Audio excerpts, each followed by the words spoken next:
We should be about started. Let me just check my volume and my levels. Looks like I'm coming in okay. All right. I am a bit tired though. I did do quite a bit of work already today, so I don't know how long I'm actually going to stream. Um, we'll see how it goes as far as like my own energy is concerned and stuff like that. But first thing I need to do is refresh chat. Give me just a second here while I bring that up. If you're already in chat, welcome, welcome, welcome. Always happy to have you. Those of you who are members just got your own little member stream. And there's some topics I actually wanted to bring up. Okay, Ikram, I'm already here. I love it, dude. Thank you, man. Thank you for joining again. Pop it out. Loud and clear, bro. Great, great, great, great. Thank you.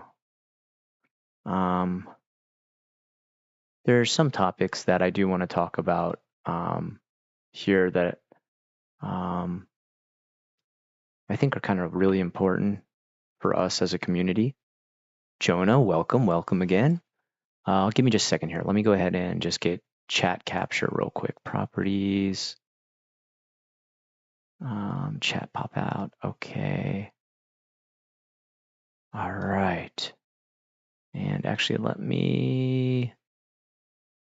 There we go. Yeah, actually, yeah, there we go. There we go. All right. That's nice and clean looking. Okay, perfect, perfect. Okay. Reminder to not forget to post the stream into the Discord. Thank you, dude. Dude, you're probably gonna have to do that every single time, man. I really appreciate that you do that, Jonah. It's like a huge help, man. I just turn it on and I just start chatting and I'm like, oh yeah, Jonah trying to help me with the distribution aspect. Thank you, dude. All right, let me do that right now as I'm talking. So the thing I do want to talk about is what I think for the most part we're pretty safe with our Discord. We've got an awesome mod team. Oh, speaking of which, that just reminded me, I'm trying to do one thing at the same time while also. Oh wait, that's right. I'm on. Okay, hold on. Okay, let me post it first. I have my chat set to Osoroshi, so I can't mod Ikram yet, but if I go back on my phone, I can mod him. Okay, give me just a second here. Okay, unrested chat. Let me bring that up. Okay, your videos. Oh wait, shoot, I just missed that. There we go. Okay, give me just a second. There we go. Cut, share, copy link. All right. Paste, unrested, general chat. Oh, what do we got?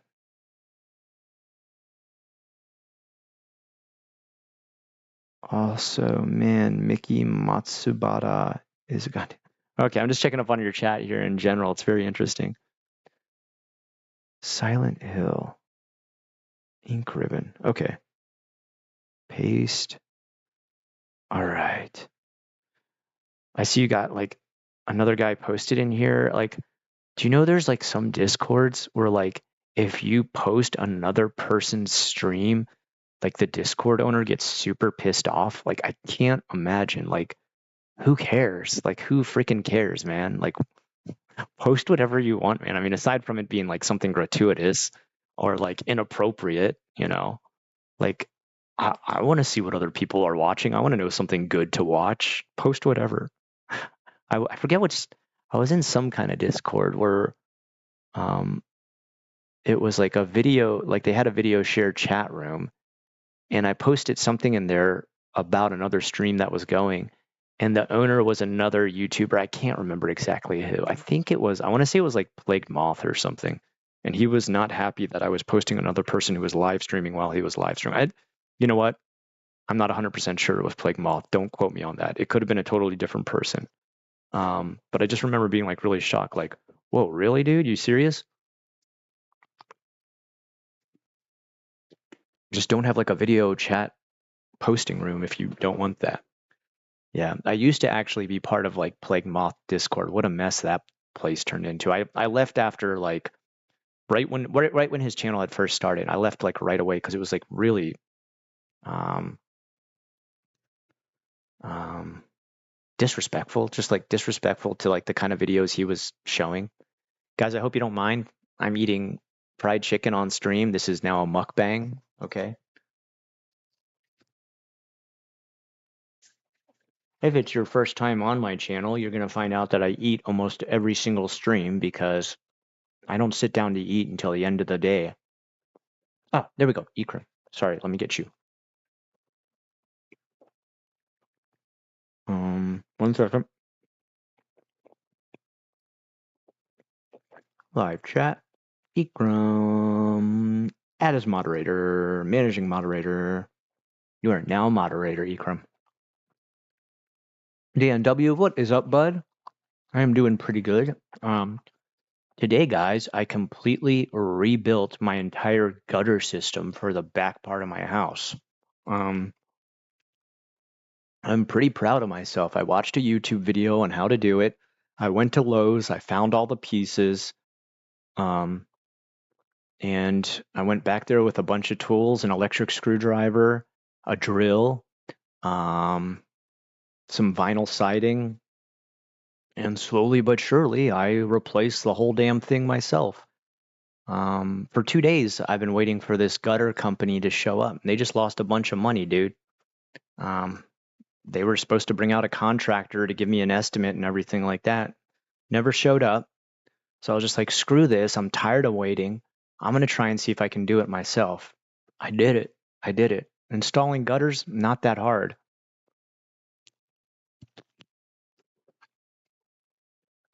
Building something yourself is always rewarding. Yeah, Jonah, you're totally right, man. Like, I feel like gutters don't sound that exciting, but I was like so proud. It was like almost as proud as I feel when I do like a great piece of artwork.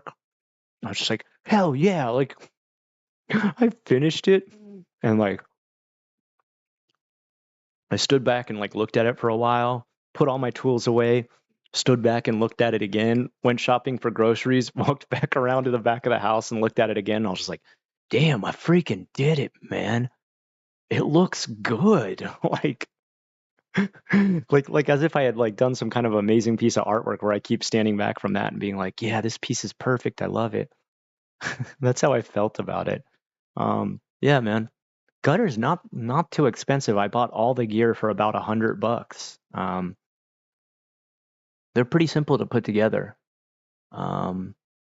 Anything more than that, I don't know how well I would do. Like, I do have a vinyl window I need to replace, and I am considering trying to do that. Glass, I'm not so sure that's ever going to work out. I probably need to leave that to the professional, but I have one vinyl window in the back that I want to replace, and I'm going to see if I can do that too.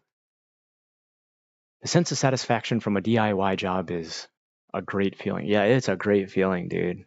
I feel like more people should try to learn, like especially like if you own a place, you should try to learn as much as you can about like DIY stuff for the place you own because it's kind of like when you have your own car and stuff, and you don't want to have to constantly go to the shop for tiny things like, change a battery out or something like that. You can save yourself time, money, find out how easy or difficult something is. I definitely want to learn how to do more and more. Like I've been watching like a bunch of DIY videos for like how manufactured houses work and everything, and replacing the vinyl siding and stuff like that. It's very interesting to me.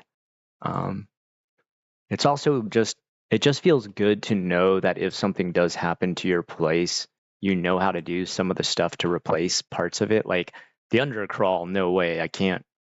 I'm glad I had a professional do that. And also my carport too.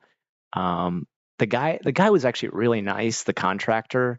Um, he offered to just buy the pieces and bring them to me, and he was like, I could save you like a ton of money and just like bring you the pieces, and I think you're like good to go as far as installing it yourself. And I was just like, I considered it for a second. I was like, should I try to do that? And I was just like, okay, but if your carport is like the structural integrity fails, it falls on your car, right? a gutter, what's the worst thing that happened? Water spills into your yard, whoop-de-doo, like nothing super, it couldn't even break a window if it fell down because it's just like really light aluminum. But with the carport, it's like, I'm like, well, if I screw that up and it comes crashing down, it's going to like break my windshield or something. So I was like, I think I'm going to stick to the professionals on this one. He was like, all right, I'll just, he said, you seem like a good dude and I know you're a teacher and teachers don't always make a lot. So I was going to offer you that. I was like, I really appreciate that, man. It's really nice of you. But that's when you got like a good contractor, when they like try to tell you cheaper ways to do the same thing.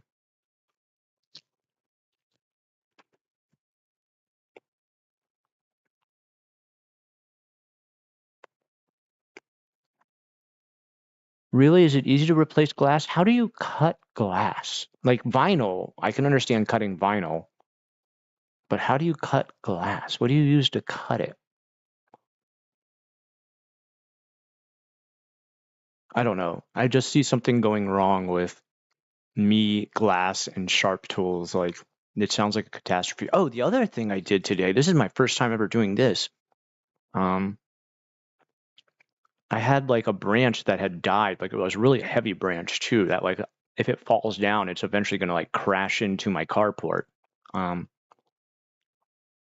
So I've been kind of stressing over this because it's been turning more and more brown every day. And I saw my neighbor today. He had this like chainsaw on a stick. I don't know what you call that thing. A chainsaw on a stick. And I told him, I said, like, I got this branch over here. Like, do you think it would be okay if I borrowed that? And he was like, yeah, it's my dad's, but just, as long as you're careful, I don't care. And I was like, okay. And I did it, man. I got the whole thing cut down. I was smart about it. I started to cut like the smallest stuff first at the bottom of it, and then slowly worked my way up higher and higher. But holy shit, those things are heavy. Like trying to hold a chainsaw out on a stick, the hardest part about it wasn't the cutting or, trying to line it up or be on a ladder while I did it at the same time. The hardest thing was just like, it's heavy as shit, man. Holy cow, man. Like it's, huh. Hey, Alejandra, man, we got all the um, the loyal viewers, the most loyal, the returnees. I love seeing it like this. Like this really makes me super happy when I see like the same people show up again and again. This is what I'm talking about when I say we're not viewers and influencer. We're friends. You're right. Influencer. I hate that. I hate that idea. Influence. Don't let me influence anything in your life. An influencer. It rolled off. But yeah, guys, about that I was talking. Yeah, this is the thing I wanted to bring up was voice chat. I saw somebody on here yesterday who said like their Dungeons and Dragons group like failed to show up. And they were kind of bummed about that. And I know that feeling. And also, hey, HT, welcome again. Gabor, diamond-headed tool helps cutting glass. Doing underwater cut with a scissor-like tool. Oh, it sounds so dangerous. Is your name Eric or is it Gabor? I'm just gonna call you Eric. Is that okay? Eric, that's interesting, man. I like. First of all, thank you for explaining it to me. Second of all, I've become even more horrified that something would go horribly wrong. Okay, diamond tools. Wow, it sounds like it would be expensive to buy the tools for that. I'm slowly buying more and more tools recently now that I've become kind of a do-it-yourselfer sort of dude. You know what? One of the tools I never owned before that I'm realizing is one of the most incredible multifaceted tools ever, the staple gun. Holy shit, is that thing useful? Like, it's not good for a permanent solution, but just to have something held in place while you get like screws and stuff into there and, drill a hole properly through and everything like that, it's a really good like temporary stabilizer. It's so useful in that way.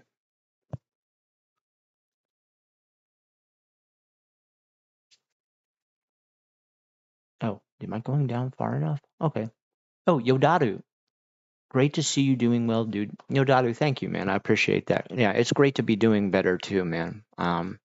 I would not be in this good of a mood if I did not have the amazing community that I have. I mean, you guys, I know I don't want to go off on a tangent about it again. I do this almost every stream, but I mean, you guys are the best, man. That's the only reason I'm at this level of excitement and happiness and joy in my voice. You guys put it there.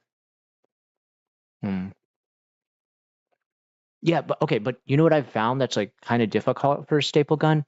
If you ever have to staple straight up, you have to like turn it on kind of an angle and stuff. It's interesting to me. Dude, I love hot glue guns. Alejandra, I totally know what you mean. Okay, like I have a lot of experience with hot glue guns. I love hot glue guns, man.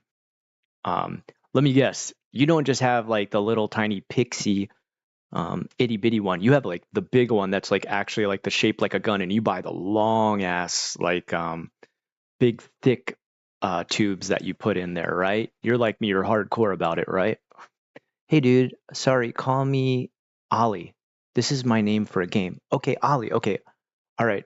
Um Ollie, every time you like the next time or whenever you sign on again, just make sure you remind me at the beginning. I actually really like that. I like calling members by their real names. I think it more so personalizes the conversation we have, and it lets me get to know you more as a friend rather than just some disconnected viewer. And I like to do that. I like to, we're a group of friends here, really, is what we've become over the streaming time. So don't ever be afraid to yell at me again to call you Ollie, okay?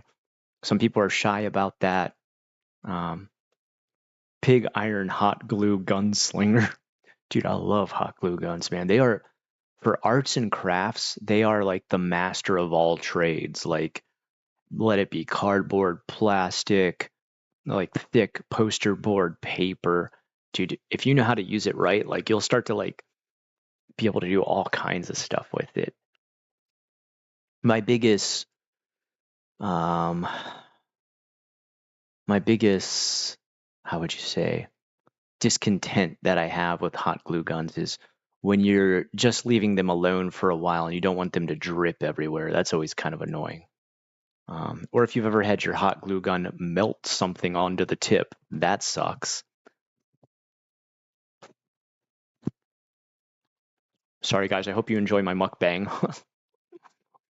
Will do. Still mad you look the same as you did 15 years ago, back when I was watching you walk about Nova Collapse. Well, you've been around for a while, Ollie, dude. That's awesome, dude. Huh. I don't know. I owe it mostly to genetics. My father's 78 now, and he still looks like he's like early 60s at this point. He's still got all his hair, which is crazy. It is all white now. It's like pretty much all gray by now, but like he still has like a pretty full head of hair aside from just like a little tiny bit in the back that's missing. So I owe it all to genetics. My grandmother lived to be 101 years old. My grandfather on the opposite side lived to be 98. So um, I owe it to my mom and my dad. What's up, Josh? He has arrived. Yeah, I'm always happy when Josh shows up, dude. Um, but what I was talking about, and actually, Josh, you've talked about this a little bit too, is I want to get um a live role playing game done. Well, I don't know if it doesn't need to be live. What the hell am I talking about? Um, like a voice chat. Maybe though, maybe we should do something better than voice chat for. Because like, have you guys ever used any of the online programs for doing role playing, such as like Roll20 or I don't know. There's a bunch of them now. Um, I don't know if maybe I want to use that. I'm not sure.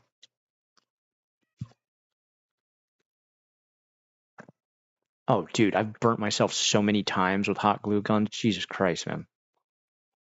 Most of the burns on my arms are from hot glue guns. The stupidest thing I do is like when I'm wrapping the cord up and I'm like, ah. Um,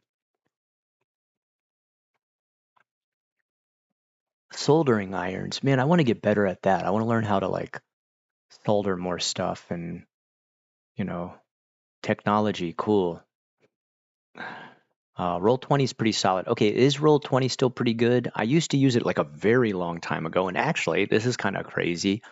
The only time where I played a really long term, and it was for like almost like a year and a half of an online TTRPG, was with another J vlogger.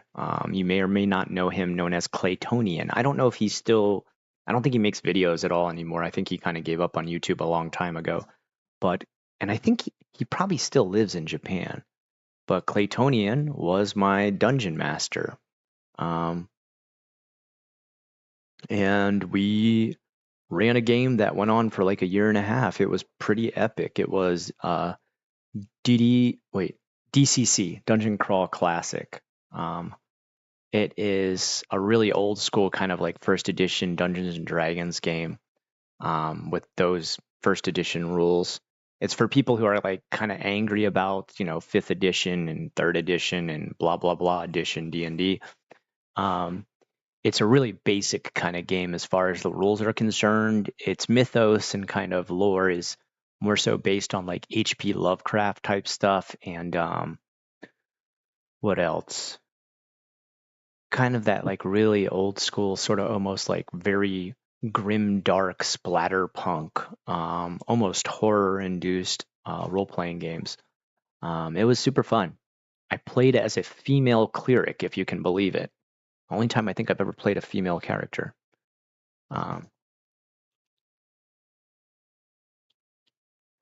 The reason being is because with that game, you're given like 4 random characters to start out with, and you run them through what's called not a blender. What is it called? A funnel. That's what they call it, a funnel. It's pretty much 4 0-level characters, and you push them through a level 1 dungeon. And whatever character survives, that's who you play as for the rest of, you can kind of customize them and stuff like that, but it's whatever character survives, that becomes your main character that you play as for the rest of, I guess however long they live. My character did eventually die. It was sad. I was actually I was sort of frustrated because I was kind of like railroaded. I hate when people get railroaded, but I really felt railroaded with what happened to my character. What are you guys talking about right now? Ah, true. Those are as good as if you spruce them up with some garlic. Just got off work and I'll be back. No problem. Dylan, take your time, bud. Okay. No rush. All pizza are oven bake. Well, you can microwave like those really shitty Tostitos. I mean, they're good. They're not really that bad. I've eaten, God knows, enough of them in my college years. But you can microwave those. They taste pretty awful, but you can microwave them. Actually, a pizza place just opened near me. I want to try and eat it some night. Anyway, back on topic. Don't get off on too much of a tangent, Scott. So, what I want to do is I want to get a TTRPG started. I would like to use kind of the universe I've created called Infernal Dominion. It is very grim dark. It is very like medieval Gothic. It is, what do they call it? Like it's like low magic setting. Like to do magic, you can do magic, it's fine, but it actually takes like quite a bit of preparation. Like you need to gather all sorts of ingredients, and it needs to be done at the right time, at the right place to be able to get anything done with it. The good news is though, my system doesn't involve class. Like you're not stuck into a class. You can pretty much perform everything, because I've always thought about like, I don't understand, if a guy is wielding a sword, why would he not also know how to do a spell on the side? Like, definitely if there was a spell for healing, everybody would try to learn that spell, right? Like, I mean, why would you, my job is going into dangerous places and putting my body in jeopardy, but I'm only going to learn how to use a sword. It's like everybody doing that job would learn at least one basic medical, it's like It's like being like, I'm a soldier, but I don't carry first aid kits because I'm only a soldier. Like, that doesn't make any sense, right? So, the way my system works is you start to master whatever you spend the most time mastering with your character. I never understand this whole like, okay, you've been, slicing with your sword for the last few hours of the game. Now you level up and your ranger is now better at the bow and arrow. And it's like, why? He never used it once. So for me, it's like, use it and do it. You get better at it. What's up, bud? You can't have fried chicken, buddy. You're definitely not good for your digestive system, I promise you. You'd eat it today and really enjoy it, and then tomorrow, your litter box would be a minefield. Um,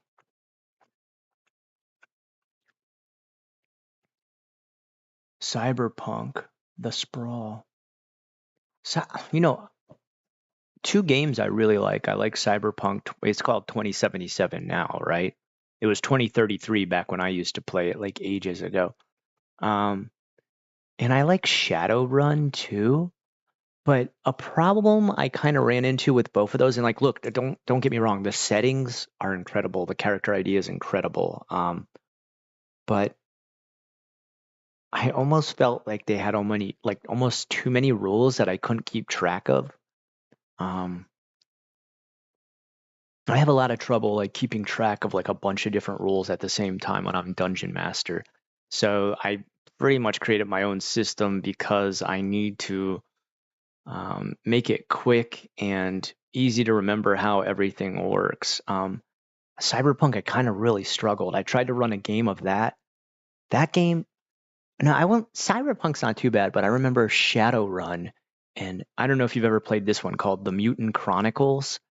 Mutant Chronicles was like insane. Like you had to, if you shot a gun, after shooting it, you'd also have to roll for how much it recoils, and then like depending on the size of the bullet, the more the recoil. And oh my god, I was just like, no, I can't keep track of all this. And like I know you don't have to follow every single rule in the book, but I like having things really streamlined where players can depend on nothing changing as far as what guidelines they need to follow as far as rules are concerned. Everything else can keep changing, like the settings, the characters, the personalities, their weapons, the clothing, the armor, the places they go. All that, I want that to keep revolving, changing, becoming something new, a new experience. But I I'm of the gaming philosophy that once I set out rules in front of you, those rules will always maintain no matter what the situation is, so that you're better at predicting like how an outcome will happen, how much chance you should take on something. I like to have that really, really set in stone as far as it's concerned.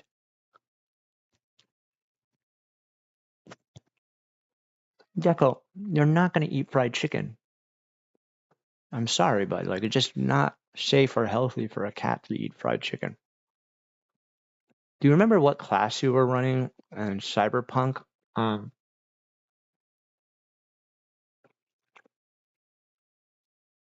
I believe I was a decker. Isn't that what you're called when you're like a hacker type keyboard person who has to jack in?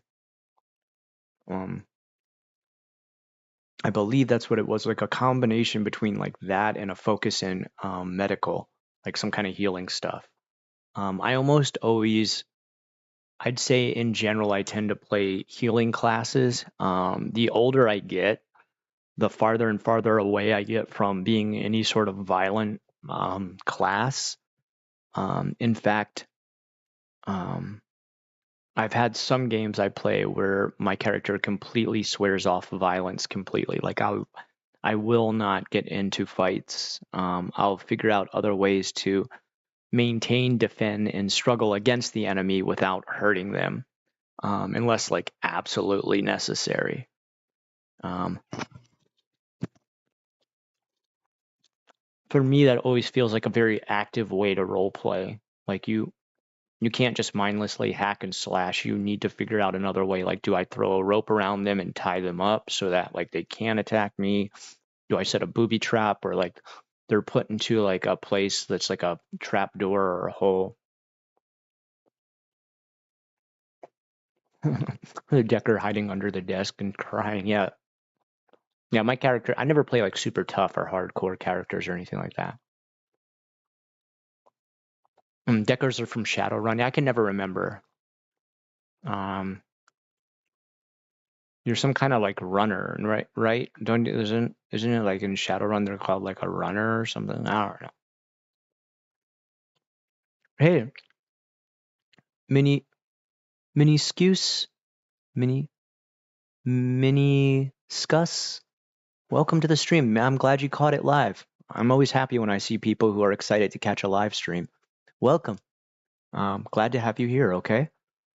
King of Papaya. Dude, I haven't seen you in a long time, bud. I'm glad to see you back, man. You've been a long-term viewer, King of Papaya. Very happy to see familiar names and faces.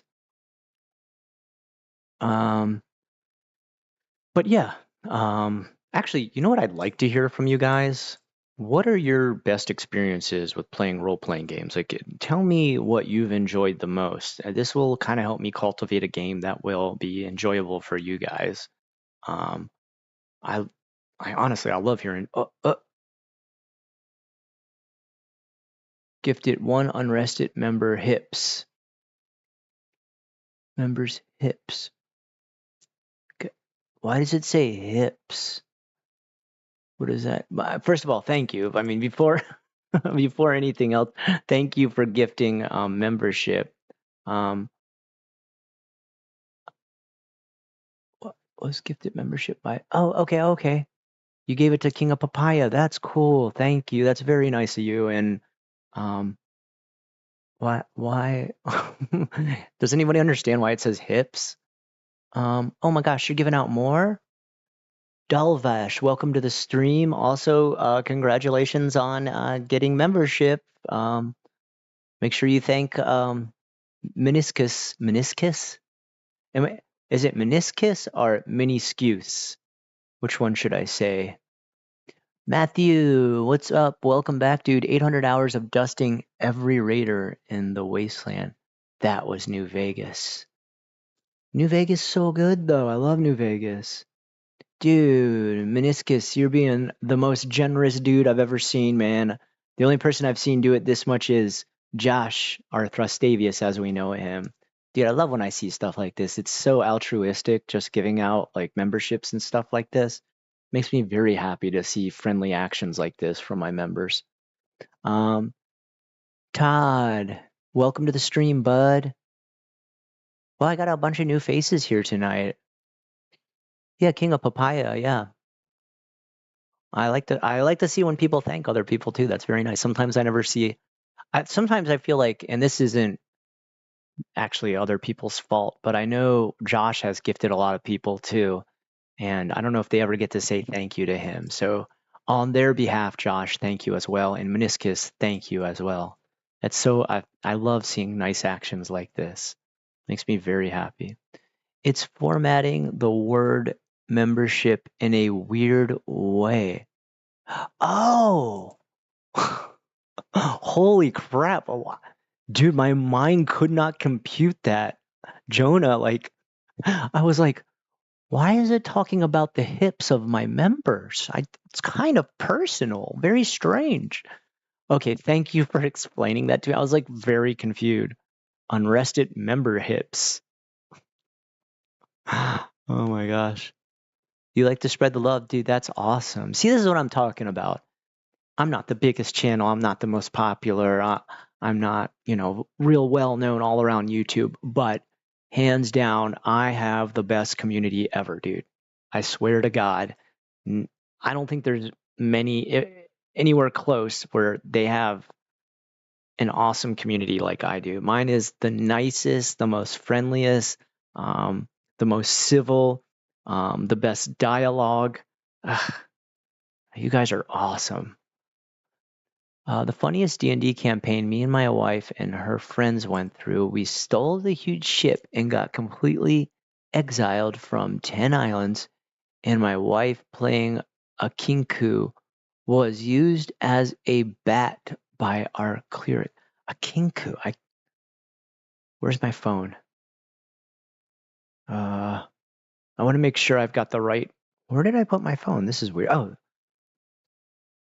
I hate when I have a black desk and my phone's totally black and the screen's off. And okay, I'm pretty sure I know what the kinku is, but let me just make sure. Kinku.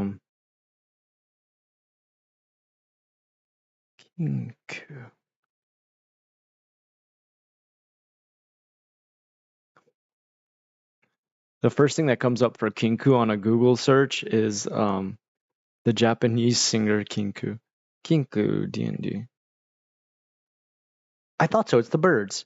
I really like this class. I mean, this race. Sorry, they're not a class. They're a race. In some older D&D games, like first edition and stuff, dwarf and elf were a class, which I always thought was really strange. Maybe mine's kind of boring. My world that I created is kind of boring. It's only like multiple different races of a race called the Sapien, which is like almost human, but just like a little bit, some things are a little bit different. And you're just either like a pale sape, a gray sape, a black sape. No, sorry, it's pitch sape. They don't say black. And azure sape.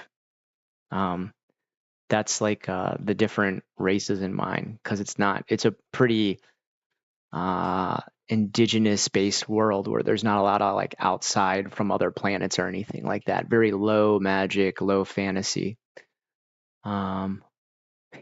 This sounds like an awesome adventure, especially since you're exiled from 10 different islands. Like you must have always been like on the run. Here is the Discord link.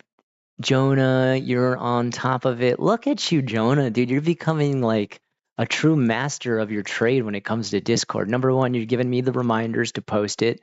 Number two, you're posting the link as well and inviting people. I'm gonna have to make a special title for you.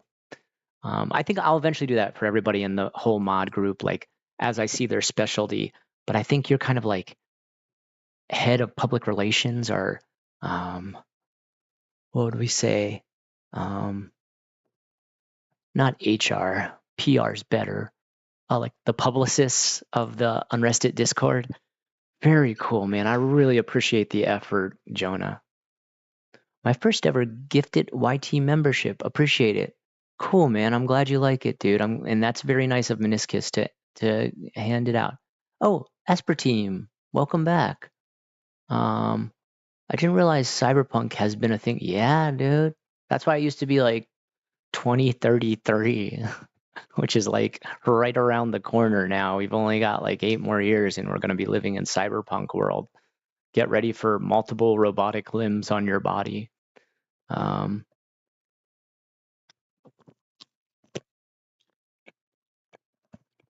Yeah, I don't really like to add dates onto stuff. The only one I think where like adding dates makes sense is Warhammer 40K. Hey, you can't eat this.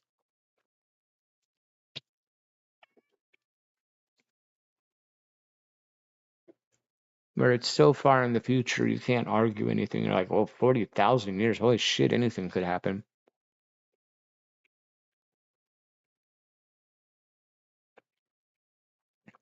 Jonah, you're not trying to do a good job. You are doing a good job. Don't you ever doubt yourself.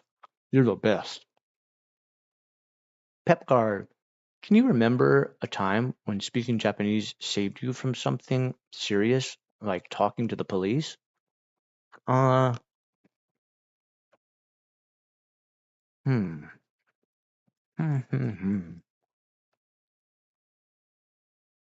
There's been, I'd say one thing that's like helped me a lot is when you're coming through the plane, like coming back from America or like entering Japan.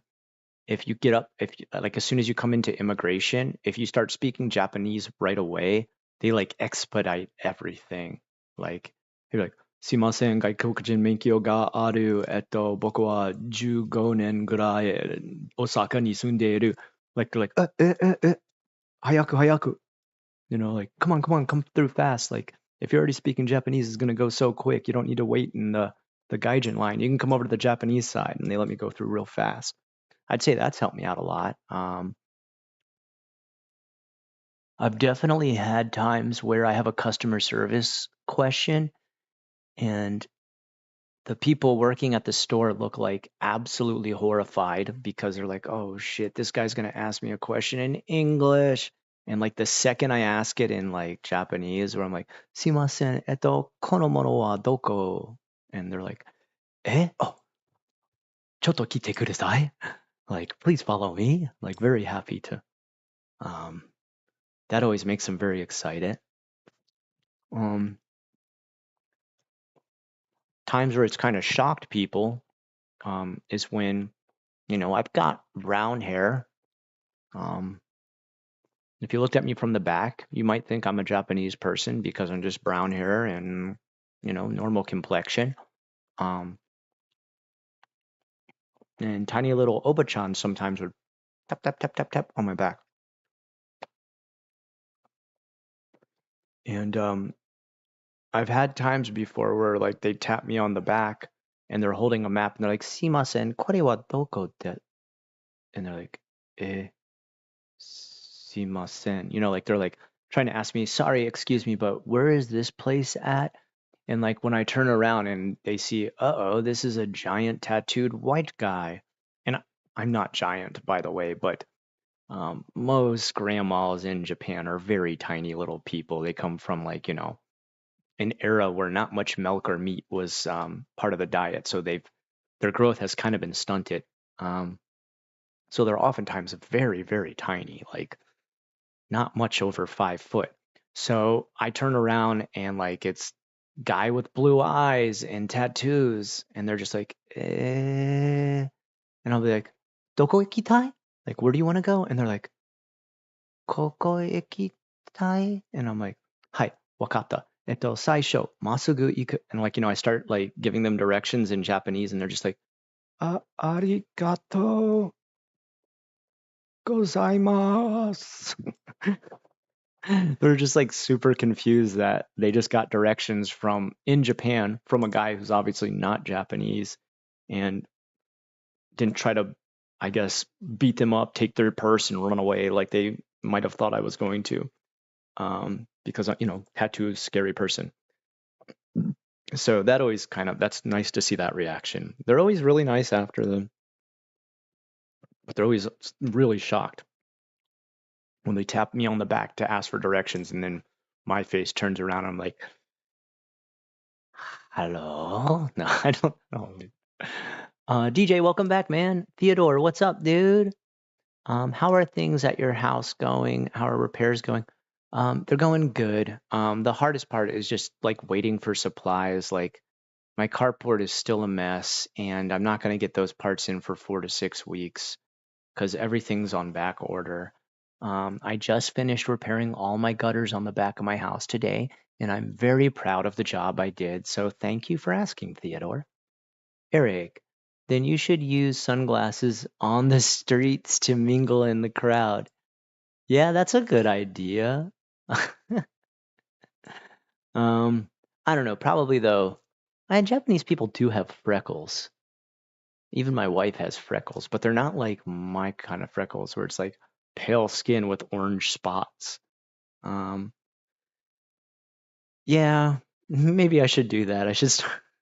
You know what I should do? I could wear like the mask too, like have sunglasses and the kind of hygienic mask. But definitely my accent still gives me away. I have like a really thick accent, American accent. So not for a second would they think I was Japanese. What? On Reddit, there's an update on Ava, Chris Tyson, and Mr. Beast. Oh boy, oh boy. Yeah. Please give me the 411 on that, DJ. You've always got the greatest hot goss. I love the stuff you send me. I always read it, man. Always very interesting. Draz, what's up, dude? Draz, I'm stoked you're here, man. Thank you for joining, man.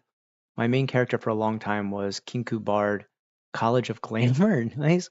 Allowed for 1 minute talking role play. See, okay, that's something I always do too, Draz. Like, I always do really high charisma, and I don't really worry so much about my fighting skills, and I do try to talk us out of a lot of situations. Um, I just, for me, it's the role playing part that makes role playing games so fun. It's like, you know, um, can your mind activate fast enough to predict and answer and give replies to the dungeon master, who's also most of the time just doing dialogue like as fast as they can think of it? And whose mind is going to win the role play contest? Um, sorry for all the chewing.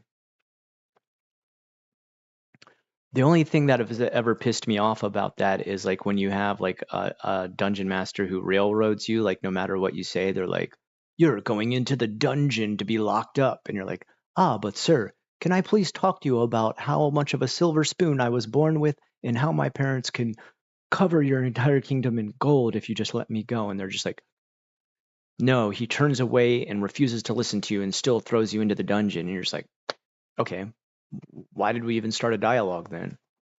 I hate being railroaded. If you guys don't know what I'm talking about, it's just like when a dungeon master has a story they want to tell. Whoops, I almost knocked the thing over. When they have a story they want to tell, and they, even when you try to role play your way out of it, they still just like force it on you no matter what. That's kind of really annoying. I'm getting super sleepy. I got to stand up. If you guys don't know,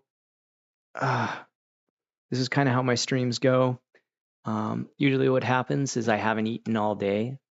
And when I finally do decide to eat, it's usually right now on stream. And because I haven't eaten all day, when I do start to eat, my body immediately is like, sleep time, must sleep. And like I can literally feel like my eyelids trying to close. But if I went to sleep at 5:30 in the afternoon, I would wake up at like, probably like 11 p.m. at night and not be able to sleep at all. So as much as I'd like to nap right now, no, I'd much rather be talking to you guys instead. Deco, you know you can't eat chicken, baby boy. I love you, but I don't want to see your entire system torn apart. Jonah Town Scryer. You sound like a really good role player, Draz. You kind of, hey, stop. You sound like you're the type of person who like really knows like what they're getting into when they create a character and stuff like that. I do want to say to anybody who does decide to join, when we do the TTRPG, I'm not sure how many people will join. If it's too many, I may break it up into different sessions. I also want to say, if it's your first time ever, do not worry. Like, as far as I'm concerned, like when I am a game master or a dungeon master, that's the person who runs the game. I want to create the most welcoming environment I can. So if you come in with like zero idea what role playing is, zero idea how rules work, don't even know about how many different numbered dice there are and stuff like that, it's okay. Like, one thing I try to make sure to do every time I start another role playing game is get somebody in it who's never played before so they understand and enjoy the hobby. Because, the more I see it spread, I think the more we're going to see it flourish and become better and better. What happened? Oh, okay. I come from a time period, if you can imagine, back in my day, where we as role players, probably Draz can. Well, no, maybe Draz, maybe you didn't have to deal with this. I think your country is a little more open-minded. But in my day, saying that you played role-playing games or knew anything about Dungeons and Dragons was like really frowned upon. Number one, it was in satanic panic. Like my mom doesn't think this anymore, but she used to actually think that like Dungeons and Dragons could make you a Satan worshiper. Now she's like way She's just like, even if it made you a saint worshiper, who the hell cares? Like, that's such bullshit. Like, do whatever you want religiously. But back then, she was like really hardcore Catholic and like worried it would like lead me astray into the palm of Satan himself. So I had to deal with that. And like just so you know, like my mom, looking back on that from now, she thinks it was like ridiculous that she did that. She's like, that was so silly of me, how dumb. Like, so she's very self-aware and introspective. But I had to hide it from the fact that I was at a Catholic school at the time, so it was looked down upon then.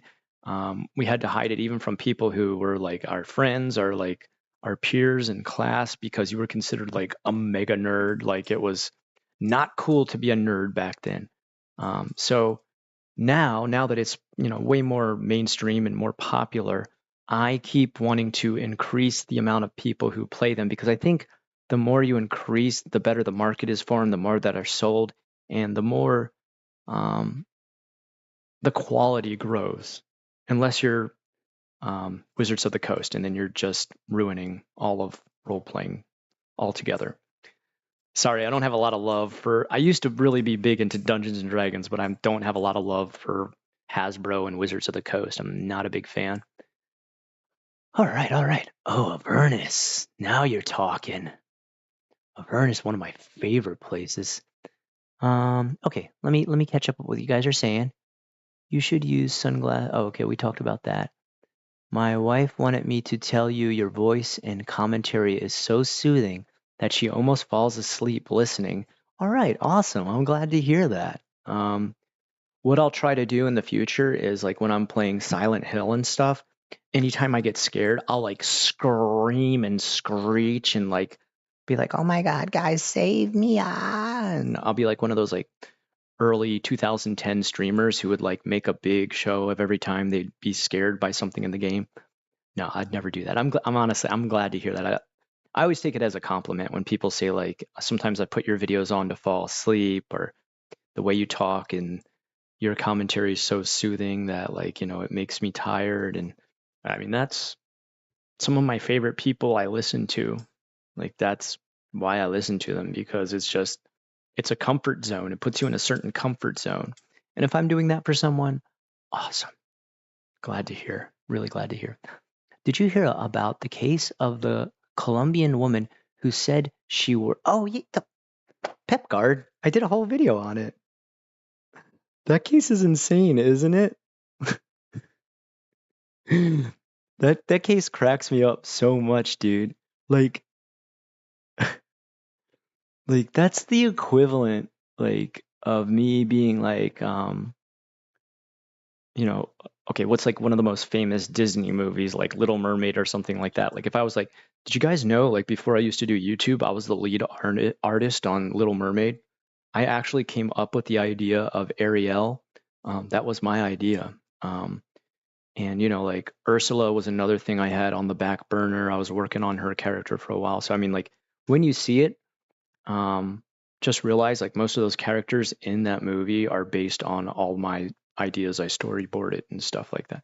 That's what she tried to do, and she was, dude, she like, I can't believe, like, she already had a job as an illustrator. Like, she was living the artist dream, and now she's like had to quit her job. Like, she's mocked by everybody. Like, no one would hire her again because how could you trust a person that would lie that big and keep going with it? It's nuts. But I do have a video on it. Go back and I forget what it was called, but check like a couple, probably like 6 months or so back, maybe farther. It's such an interesting case. I can't believe someone would lie about something like that.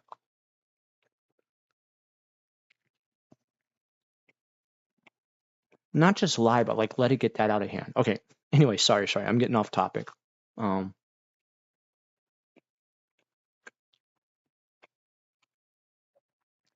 You don't need to talk people out of things because people hear you. It's basically always a charm. Oh, okay. But I still like that. I like that when you can use an ability that isn't. And like, look, I'm not against characters who are like big into like the combat aspect of RPGs. If you are, that's totally awesome. But for me personally, um, I enjoy the role play aspect because I feel like that's the most escapist aspect of role playing games. In real life, I can pick up a bat and start hitting stuff if I want to. In real life, I can do violent actions. But in real life, would I ever get to talk to a wizard in a tower and try to convince him to make me his apprentice?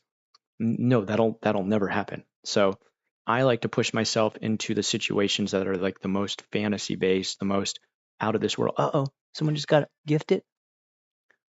Okay, hold on. I'm gonna check who did the gifting. Oh, 5 more memberships, dude. Meniscus, thank you, dude. You're awesome. Oh, Macaroni 2K. I love the name. Lucas Black. Oh, wait. Okay, these people, they're not signed on right now, but you gave them to. That is so nice, dude. Timothy, what's up? Okay. Dude, I'm only a tad younger than you, and saying I play D&D would have been deeply uncool. Okay, so Timothy, you totally understand what I'm talking about. It's a shame because that kind of made me pass on the hobby. Oh, I'm sorry, dude. I concur. Your voice is very listenable. You guys are too nice. Um, it's in Japanese. What's in Japanese? What board games are popular in Japan? Do they have their own version of Monopoly? Yeah, of course. They almost every famous board game in America, it's there in Japan. And I mean, it's Monopoly is just called Monopoly, like it's just in katakana. Dungeons and Dragons does exist there. The translation is kind of funnier though. It's like it doesn't completely copy the same. Like they kind of get as close as they can to the translation, but it's like pretty much like dragons in the mouth of the mountain, because like Yamaguchi is like kind of like a cave, right? But like Gucci is pretty much like the same kanji and pronunciation as like mouth. So like it's like the mouth of the mountain. I mean, it makes sense, right? A cave is kind of like a mouth for a mountain. I always really liked that, like the idea and the way it said like dragons in the mouth of the mountain. Deco, chill, man. You're too obsessed. All right.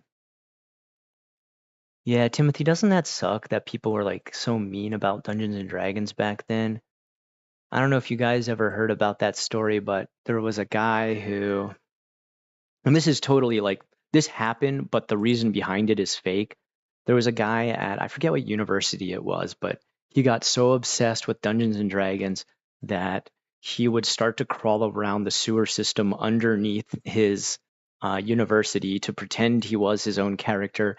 And when his character died in the game, as your characters sometimes do, he committed suicide in real life because he felt like, his life had ended since it was ended in the game. Later, it turned out like this guy, he happened to play Dungeons and Dragons like 1 or 2 times when he was in college, but he was also like extremely schizophrenic and refused to take any medication, tried to have a bunch of people help him, and he just refused to listen to any kind of medical advice. Started going crazier and crazier, and that did lead to him crawling around like some of the like they had like above ground sewer systems. I forget exactly how it worked, and he would walk around in those tunnels because he was like hiding out in there. And yeah, he did commit suicide, but it was all because his schizophrenia was untreated, and he was just in a dark place. But he had like quit playing Dungeons and Dragons like years ago after he killed himself. It wasn't because of Dungeons and Dragons at all, but there was this whole story about how like it drove him insane. um what's the movie too that kind of like reiterated that and made it like even more of a public event? It was with Tom Hanks. Mazes and Monsters, I think, was the name of the game. And Tom Hanks plays like an unhinged character who can't discern real life from the role playing game he's playing, and he starts going crazier and crazier, and it's really annoying to watch. Like I mean, like, he's a great actor, and it's actually a really kind of a funny movie. I know it sounds sad but if you watch it, like, trust me, you'll get a good laugh. You'll be like, okay, this is super unrealistic. Like, no one would actually act like this.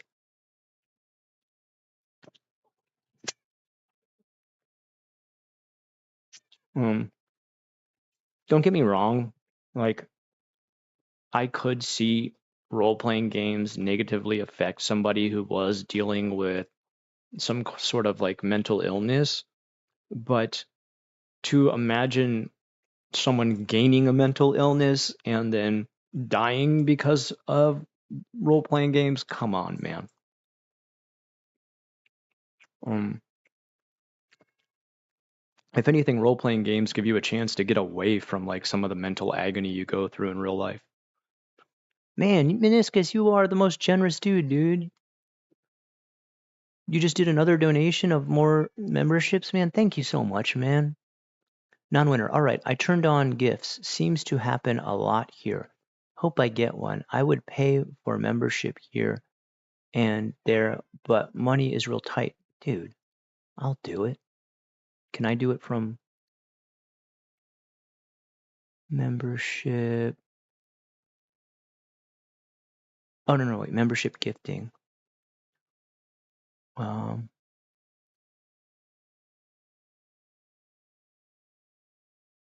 wait, how do I choose the person?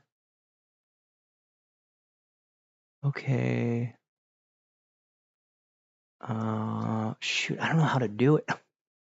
Dude, Meniscus, you know how to do it better than me, man. Um, I'll non-winner. I'll give it to you. I'll figure out some way to do it. I'm on while I'm streaming. I'm always on my Osoroshi account, so I can't control things quite as good.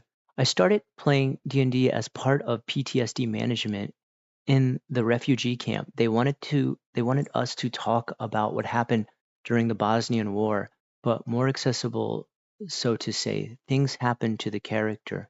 Wow, that sounds incredible.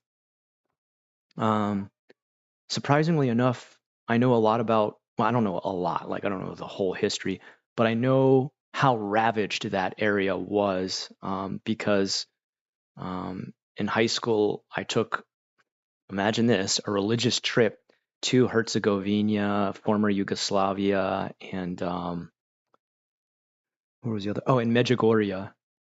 And I saw some of the areas out there, Draz, man. It was the horror stories and like the amount of devastation to that area. I can only imagine like some of the horrors that went on there. Yikes, man. But that's incredible that D&D was used as a healing tool. See, that's what I'm talking about, right? Like I could definitely see where D&D and like I'm not just saying only D&D, any role-playing game in general could be used to like uplift a person, help them navigate certain mental struggles they might have. It could be such a healing tool. Like it would never be something to be like, all right, your life's going totally normal until you play role-playing games. Now you want to, kill yourself in real life because your character died, or like now you're whatever mental illness is getting worse and worse because you rolled a 1 instead of a 20 on the dice. Oh. Saw that in real time. Thank you, man. You tried. That's what counts. I'll probably catch one. Deco. He knocked over my drink. Deco. Let me. Hold on. I gotta go clean this up. Give me a second, guys. Stop.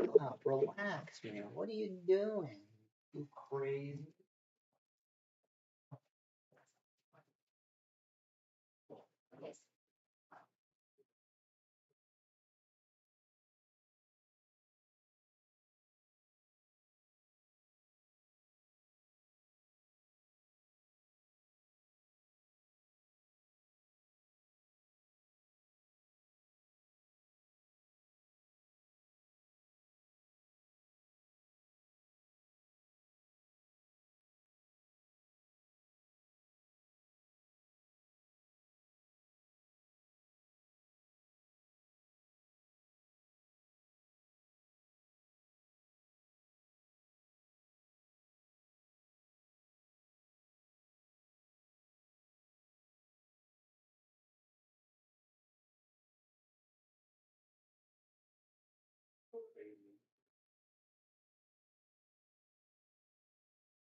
Anything else left? No, I can't just put this over there because you'll try to eat it, you crazy man. No, decoration.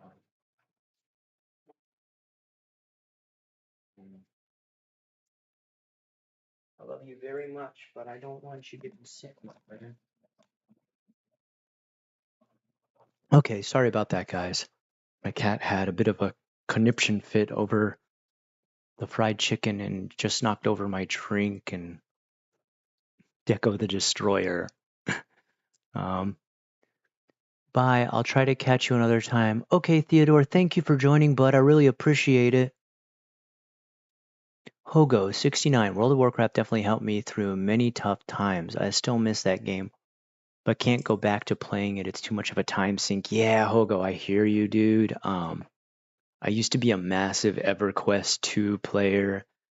It was such a good time, but I lost I'm lucky it only got to be about 8 months, but like 8 months of my life, I was pretty much like hikikomori during that time, I think. Sorry, I had something stuck in my teeth there. That was nasty. I think I probably like only left my room well, I had to work, but even my work was like a night shift, so I never saw anybody. And the only other time I left was like to get food and drink, and that was about it. The rest of the time I was just nonstop playing EverQuest 2.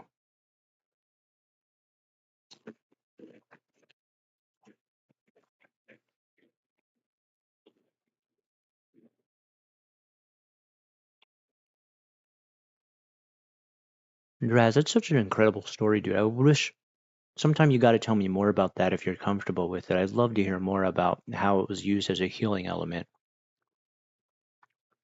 Don't say that. I'm online now. What?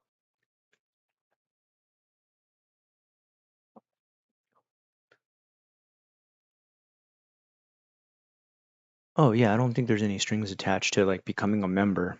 I think you have to renew it every time too. I don't know. I'm not totally sure. I've never become a member of my own channel.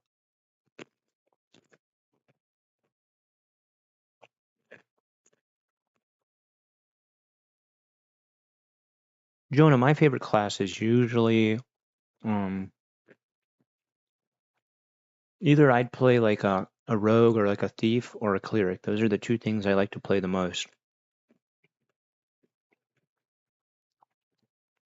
I didn't accomplish much in real life like I did in games, and later in life contemplated the chances you do things in games and in real life too, like owning a home to having kids and to good money. Yeah, but non-winner. How old are you? You're not. I determined that it would vary person to person, but it's like getting a pairs and cards, but with way more variables than 13 numbers. But maybe IRL in game is like suits. Still working on it. So what do you mean? Like, did you feel like games really? I'm not blaming anybody or anything for anything. Did you feel like um? Okay, wait. Were you also talking about World? Are you saying that like the like online games were like taking too much of your time and like you felt like it was stopping you from accomplishing real things in real life? Because I mean, I get it. I've heard. I know that can happen. I've seen that happen.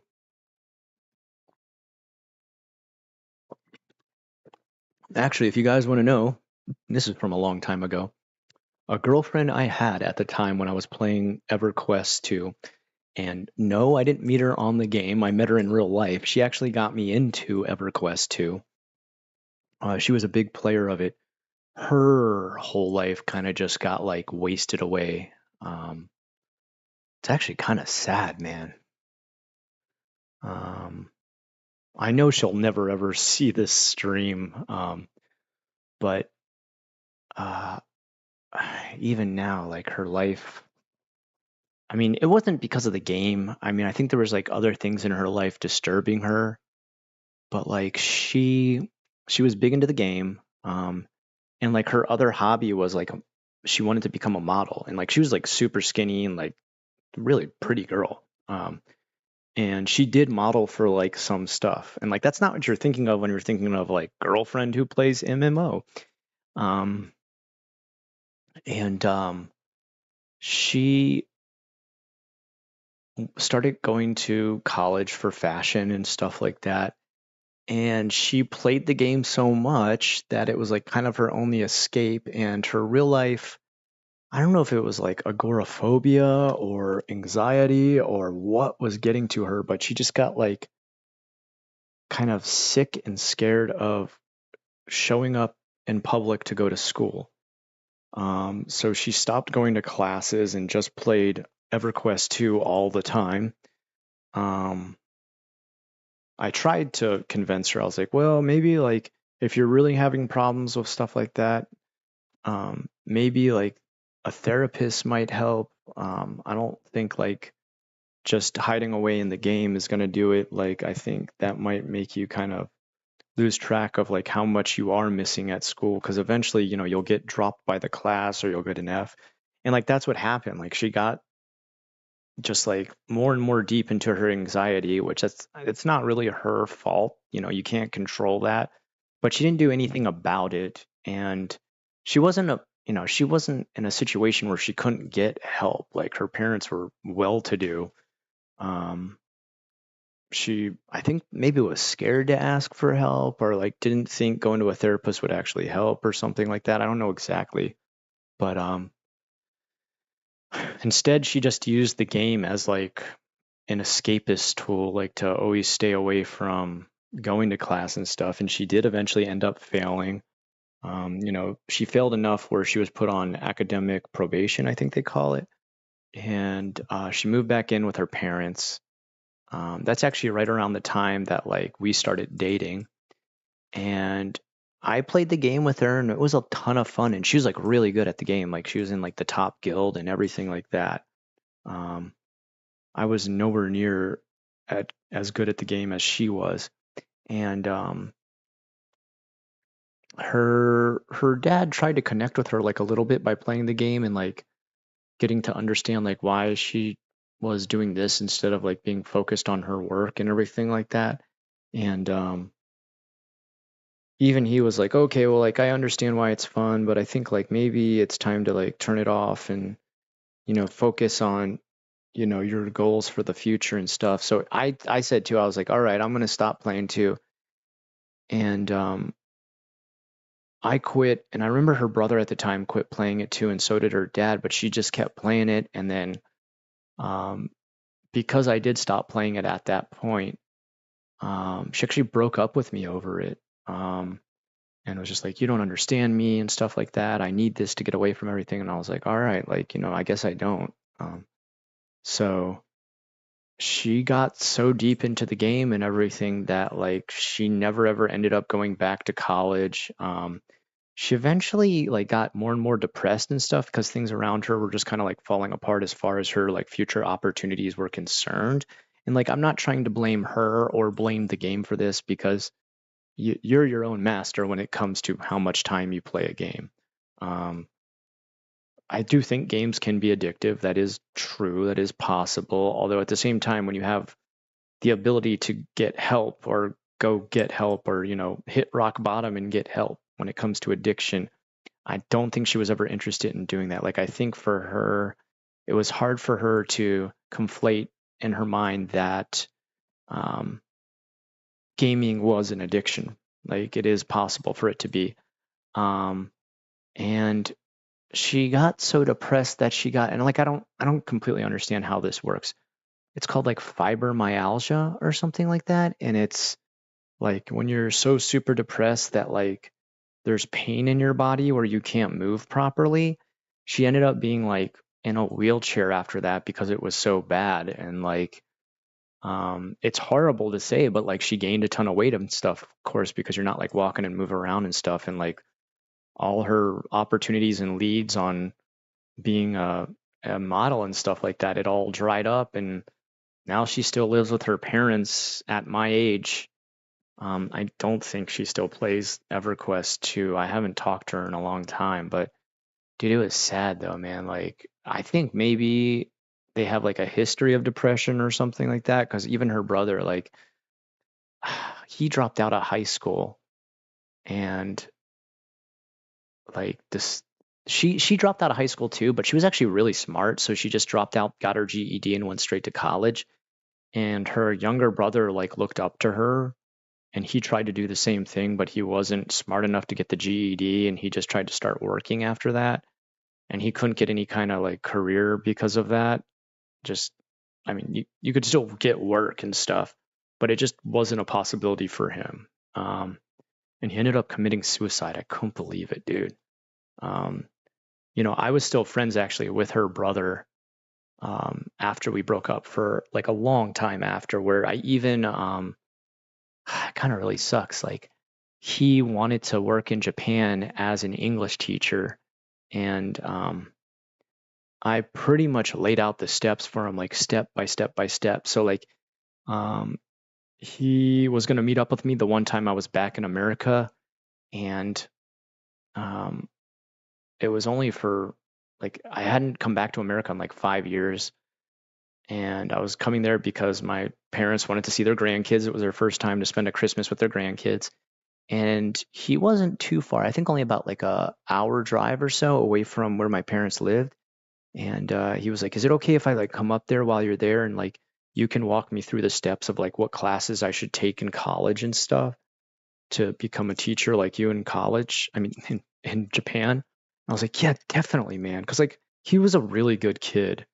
Um, and him and another friend were gonna show up, and my other friend Sarah, she came and did show up. We hung out, and like I was like, all right, well, we gotta wait around though because this other guy's coming too. And she's like, oh, he's gonna show up and like learn how to do some college classes. That's awesome, dude.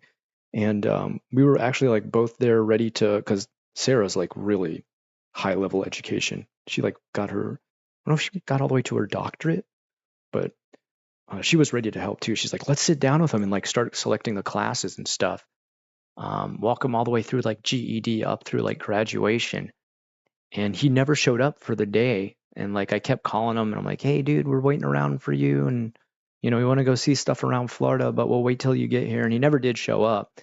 And, he was still okay. He was still like alive and kicking and doing okay. But um, I, a year later, I checked back in with him. I was like, hey, dude, my next trip to Florida is planned for this time. If you want to meet up, like, let me know so we can like, touch base again since we didn't get to do it last time. And his mom wrote back to me, is like, he's no longer alive. Like his Facebook page had been turned into a memorial one. It was, I don't know, man, it was a sad situation. I don't know. Talking about MMOs made me suddenly recall all that stuff. Fibromyalgia leads to depression as you have chronic pains way before depression. It hits, but no known reason. It was so strange. Like, I don't look. I don't doubt um, fibromyalgia. I don't doubt like how serious. Like, I've been in depression, like for real, like deep depression. So I know it hits, and it hits hard. Like, it's not even really an experience you can put into words when you're actually in like real deep depression.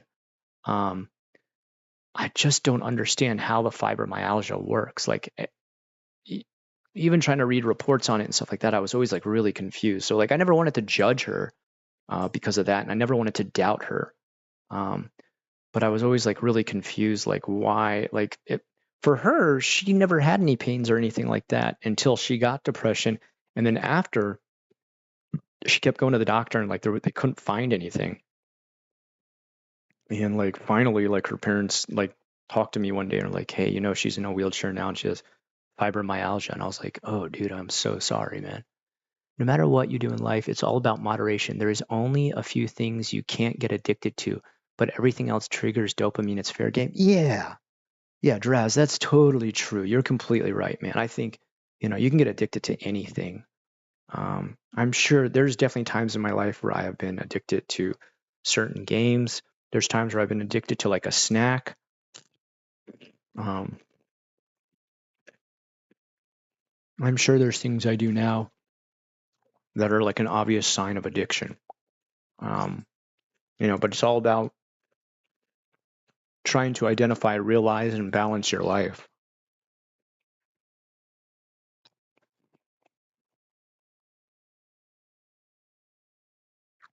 Discipline priest. Cool. All right, let me catch up with what everybody's saying.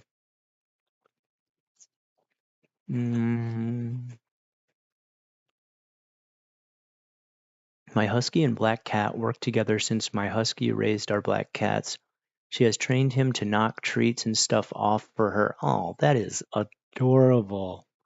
Wait, Tattoo Games. What? I forgot your real name again. I know you told us and I forgot. Shoot, I'm sorry, dude. I wanted to call you by that because it's so much easier than Tattoo Games. Was it Mark? I thought you had said Mark before. I'm probably wrong. I'm totally wrong. I always try to remember people's real names so that it like more personal. Determine that it would vary person to person, but it's like getting up pairs and cards. Oh, okay. I want to play Tears of the Kingdom and Xenoblade Chronicles 3. Timothy, if you live in Florida, I'll give you Tears of the Kingdom if you want. I bought it and I just couldn't get into that game. It was kind of super boring to me. Like if you love that game, it's totally fine. Tears of the Kingdom is like I did a couple of the quests and stuff and I figured out the puzzles and then I saw what like the next future puzzle was and I was like, you know what? I know how to get through this puzzle. Just don't want to do it. Justify the time with my comic making goals. Oh, that's right. Yeah, dude, that's good though that you put that first, Timothy. Like your comic's so cool. Have you started it back up again yet? Dude, I looked through everything you sent me, man. It's so amazing. I didn't respond yet on Twitter, but dude, that's like so amazing how much you dedicate to that. It's like really inspirational to like other artists like me. I wish I could write good enough to keep a series going. Favorite class in WoW was Mage, but I also loved Hunters, Warlock. I was always a Hunter in WoW, and a Necromancer in EverQuest 2. Got to thinking maybe sucking at games is even better luck. Nah, it just hit me one day and went inventoried stuff I did in game and how real life went, and it lines up. Oh, you're 35. Okay, you have a lot of bright futures and goals ahead of you. I think you're going to be okay. You sound like you're pretty well disciplined. The fact that you could take a step back and like analyze gameplay, like using your time for gameplay and stuff like that. You sound kind of like how my wife always, she'll like wrap things up in like times and schedules and be like, if you spent this much time doing this, you would actually have enough time to do this and this. So really, you should be focusing your time on this. She's very realistic with things like that. Sucking in games. Theoretically, what you do in games has more chances to line up with real life. Like if you've died a bunch of times, it happens when what? Uh-oh. I better watch out. I better stop playing Dark Souls. No matter what you do in life, it's all about balance. Okay. By the way, Dress, thank you for breaking down that explanation on fibromyalgia. They say addiction is caused by false forgiveness. Your EverQuest X probably has an unresolved issue with a parent. She definitely has. There is definitely something major going on with, I don't know what it was, man.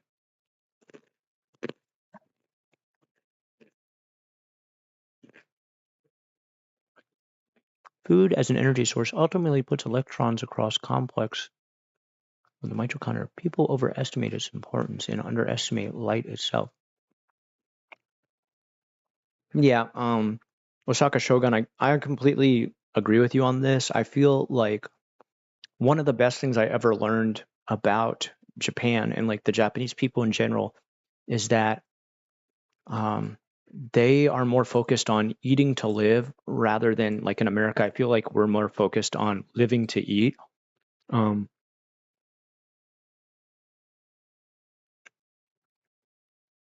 I think the best sort of example of like discipline and kind of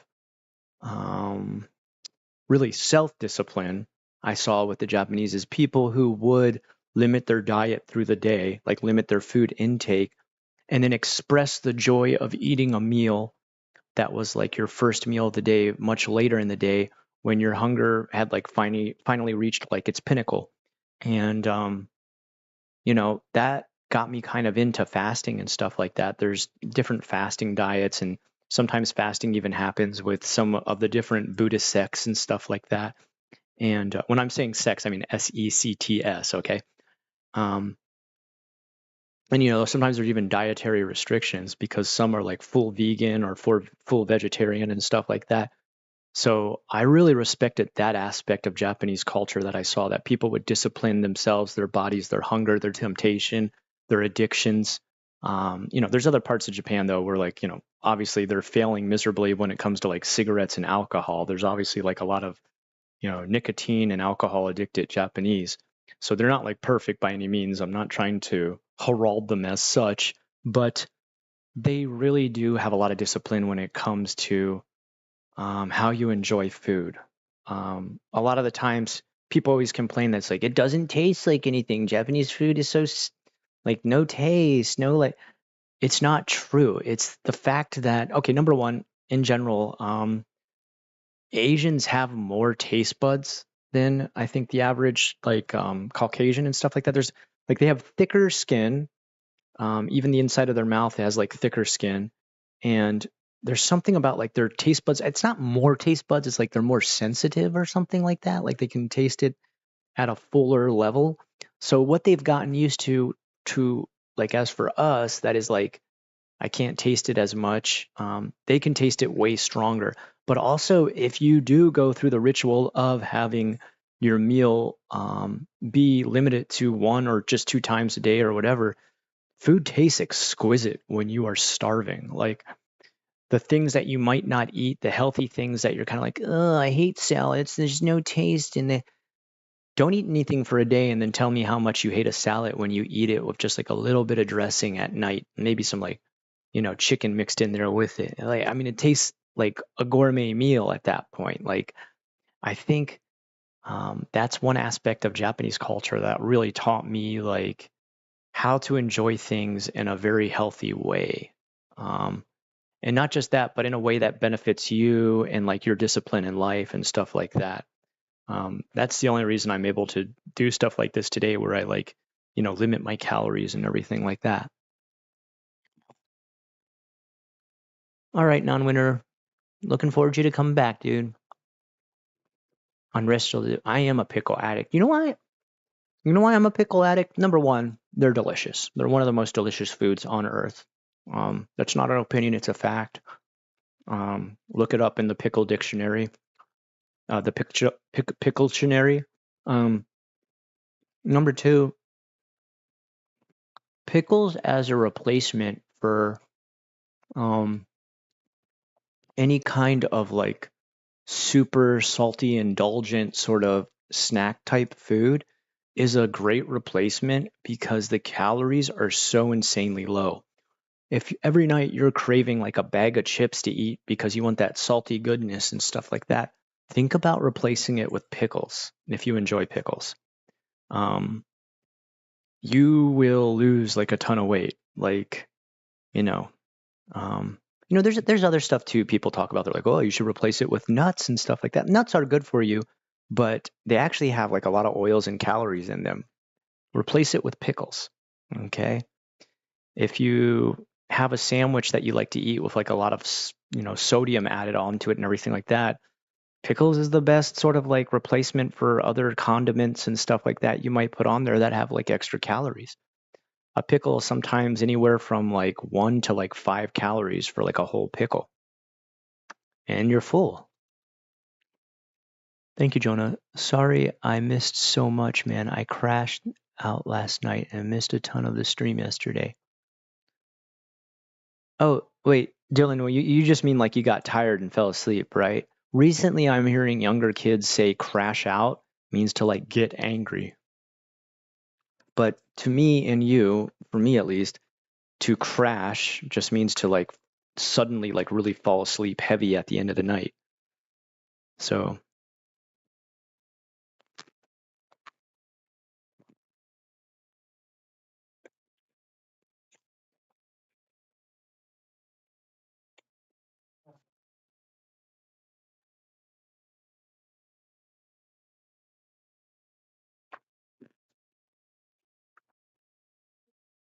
Okay, so fibromyalgia is still really confusing, isn't it, Draz? The cause for fibro is still very unknown. The most recent breakthrough just increased the possible causes to a list of 15 items, but everyone can get those 15, so it makes no sense still. Yeah, okay, so I always feel ignorant when I talk about it, but I feel like at the same time it is like something that you're just like, how does it work? Sorry, my pants are falling down. I keep pulling them up. All right, there we go. Alcohol and sugary foods are the biggest ones I have to watch out with. Dealt with pretty bad alcoholism through my 20s, and more recently I've had to give up sugary sweets because they're too good. Hey, Hogo, the good thing is like you're being introspective enough to realize these certain things. Something worse than addiction is denial, I think. We can all get addicted, right? Like we just spoke about. Addiction can be anything, everything from food to games to a certain way of living your life, anything. But to confront an addiction is, I think, very scary. And sometimes it's something that people can't do for decades on end until it's an aspect of their addiction that shocks them into like a medical induced reason or a life crisis reason or a breakdown in what keeps their life in a regular order. That's the only time that they finally confront it. But you've pushed away the denial of any of that and already confronted it and seen it as a problem as young as your 20s. Like, that's really good. I mean, that speaks a lot about you as a person being introspective and being able to reflect. Eric, that's what it was, Eric. I knew it had a k sound at the end. I want to say Mark. All right. How am I going to remember that? I need to make up an mnemonic device. I'll remember it somehow. All right. Sorry about that, Eric. I do like to always have you guys' names memorized. The cause for fibro. Okay. We talked about that.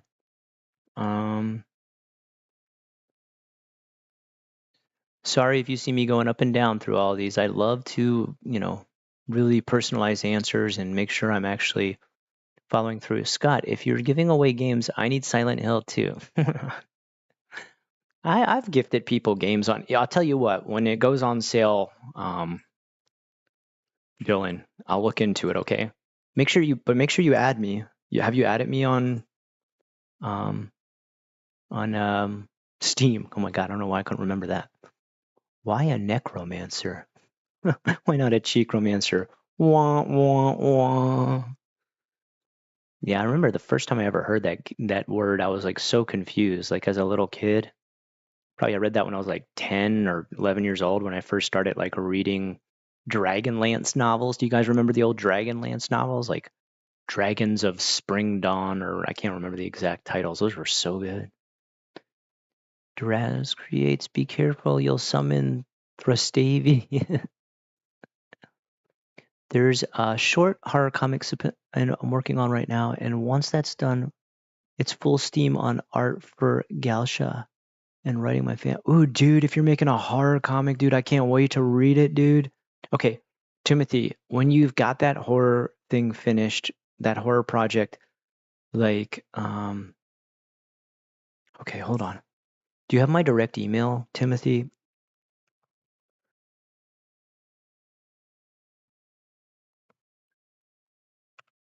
Ah, wait, shoot. I don't know if it's gonna. Okay, did it show up? Okay, I think it did. Okay, make sure you email me and let me know. We've got to give a shout out to it on stream, man. We've got to do that. I want to make sure it gets recognition. Speaking of horror, have you seen Smile 2? No, I haven't. I've heard it's really good. I really liked Smile 1. It was pretty decent. It wasn't like the best horror movie ever, but it was like, I'd say a high level of medium. Like it was like just above enough where I was like, not too bad, not too bad. But I've heard Smile 2 kind of pushes it further and gets even better. Um, non-winner, your name's Will. Okay, I'm glad you told us, man. I think I can remember this. because if I look at winner, I just say L is very close to N in the alphabet, so I just change those two N's to L's. That's my mnemonic device. Okay. What are the most common ways you have seen the Japanese deal with stress? Ooh, these are good questions, Pepcard. Dude, okay, hold on. Pepcard, I'm writing down these things you're asking right now because these are actually like great topics for future Japanese videos. Hold on. I've got a Japan file right here where, okay. Bid 1. Ways speaking Japanese have helped me in Japan. Bid 2. How have you seen Japanese people deal with stress? Okay. And this is all being asked by Pepcard. So you're going to get the credit when I make the videos, Pepcard. Okay. Ways I've seen Japanese people deal with stress is, of course, smoking. It's becoming less and less common now, but man, when I first got to Japan in 2007, dude, everybody smoked everywhere. You could like smoke inside of restaurants, smoke inside of bars, like just straight up smoke, like right next to non-smokers and everything like that. There's even places where like it would be like the subway and they'd have like no smoking signs down there because there's like no filtration system. And I'd see people like light up there, like right next to the no smoking sign. I would, of course, I'd be like, hey, no smoking. What are you doing? They'd be like, sumimasen. Just like, yeah, what the? I don't want to have to breathe your smoke, you jackass. But yeah, definitely smoking's one way I've seen the Japanese deal with it. Let's see, what else?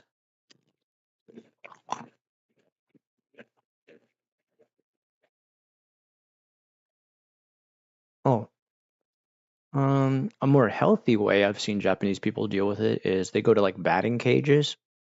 That's kind of a good stress reliever. I don't think there's anything wrong with that. Um,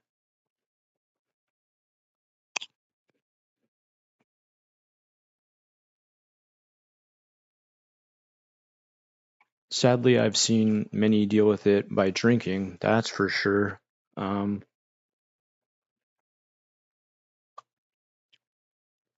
but I mean, as Americans, we're guilty of doing the same thing, right? Well, there's definitely Americans who drink their worries away. Um, One of the sadder things I've seen is like there's a lot of Japanese who can't eat when they're too stressed out. My own wife is kind of like that. I have to like if she gets way too stressed out, I start to monitor like making sure she's having regular meals like breakfast, lunch, and dinner.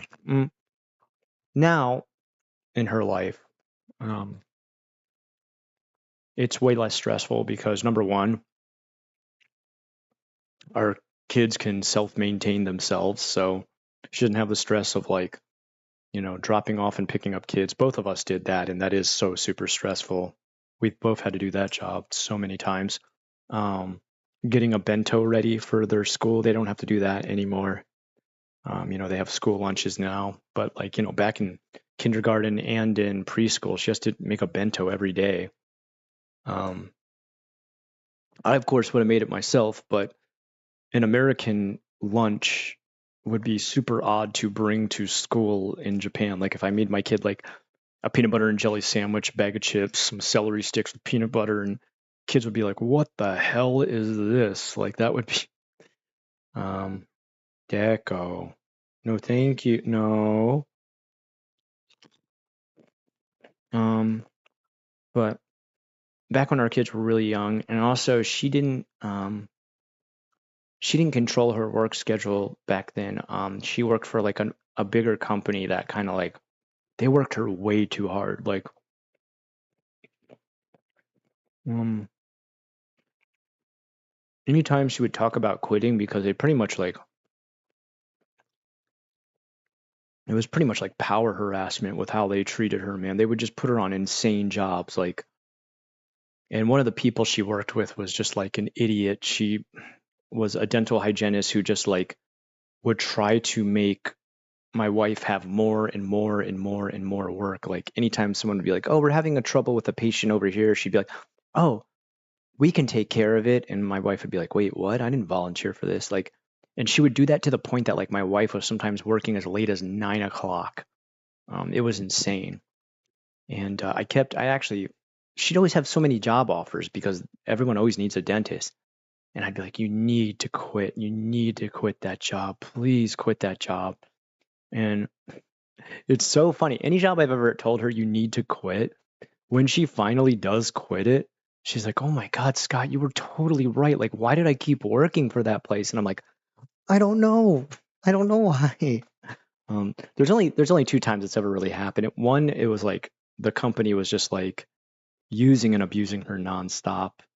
And I kept telling her to quit. And when she finally quit, they were the biggest assholes ever. Like, listen to what an asshole this company was to her. So, because she is part of a family that owns hospitals, she obviously gets the gig to show up to the hospital to be the mobile dentist for people who are in like elderly care. This is like people who can't move from their beds. So she goes in there as a mobile dentist and, checks everybody out. And the way that works is you have to come from a brick and mortar clinic that's no less than something like I think it's like 16 to 14 miles away. So while working for the one clinic, they also got the contract with her hospital, and she got like some kind of split, like it was like a 40-60 split, where actually her clinic got the 60 and she got the 40%. Now she works with other clinics now and she gets a way bigger cut, like because she's pretty much bringing them free business. They're making money from her connection. And the first place that she did that with, this place that like used and abused her, when she quit, her asshole of a boss was like, "Oh, that sucks you're quitting, but like we still get to keep the contract with your hospital, right?" And my wife's like, "No, I'll obviously take that with me and move to wherever, the next clinic goes." So I mean, like, that would be like now they get 100% of the profit and my wife just loses the contract with her own hospital, which, first of all, why would her family do that to her? They wouldn't. They'll never do that to her. And second of all, what is she just supposed to like use it as a charity for this job she's quitting that used and abused her?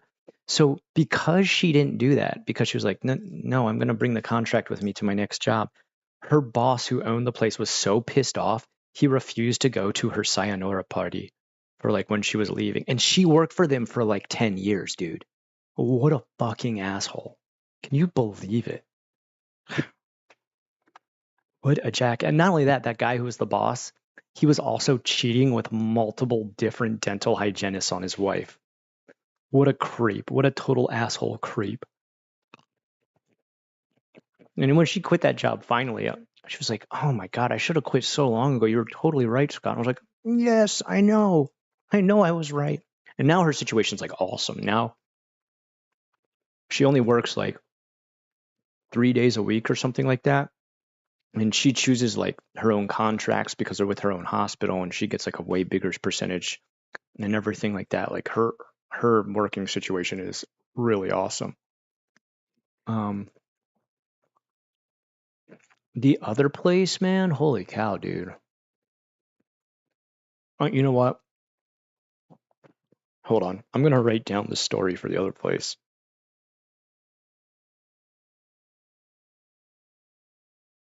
Vid 3 Evil Dental Clinic. I can't get into it right now on a live stream. It's actually like a little bit too heavy about, actually recently too, they just had another scandal. Okay, so it's like she actually didn't end up working for this one. She worked for them for like a little bit, just like part-time because they were missing a dentist. And a lot of times she's kind of on call for being a mobile dentist. What she does is kind of very specialized. And a headhunting company found her and was like, "Hey, can you just fill in for like 3 months for this one guy who's missing?" like his wife got sick or something like that. So just fill in. And she worked for them for 3 months. And of course, because my wife is like, let me just tell you, she's hardcore, dude. Like she works harder than anybody. I don't care what anybody says about how hard Japanese people work. My wife works hard even for a Japanese person, like harder than actually hard workers. Well, she's like a perfectionist. Like, to give you an idea, and like this isn't, I love my wife, but if this wasn't true, I wouldn't brag about it. When she creates teeth, like, you make fake teeth by like a resin and a mold and stuff like this. She's done it for people who are like Gaijin friends from America. And when they go back to America and go to like their American dentist, they constantly get compliments at like how well she's structured the fake teeth that she's created for them. Like they're like, who capped this tooth? It's like magnificent. Or like, who forged like your new resin tooth? Like, it's just like this impeccable creation. Like, to us, like we're like, what the hell does that mean and stuff like. But pretty much what you're doing is you're making a model of a fake tooth to replace the one that like either got lost or taken out, or well, apparently like her work is like on a crystal clear masterpiece level creation. So because she's like that, this place that only borrowed her for 3 months was like, dude, you have to stay. Like, since you've started here, we've gotten like nothing but like compliments, and other companies are asking for us to join, the service for their hospital because of how good you've done at these other ones. Like, we're starting to get recommended. And like, at first I was like, yeah, that sounds like a really good deal, man. You're about to get like a bunch of work, and like, it's what you love to do, being a mobile dentist. And then they wrote the contract, and it was like really sneaky, where it was like, usually how her stuff works is once she finishes the mobile route that she's on, so like you go out to the hospital, you take care of these patients, and if you have 20 patients that day, after you finish them, you're just done, you go home. Maybe there's only 10 that you can look after that day, you're done, you finish, you go home. So sometimes her work's as short as like just 2 hours and she's finished.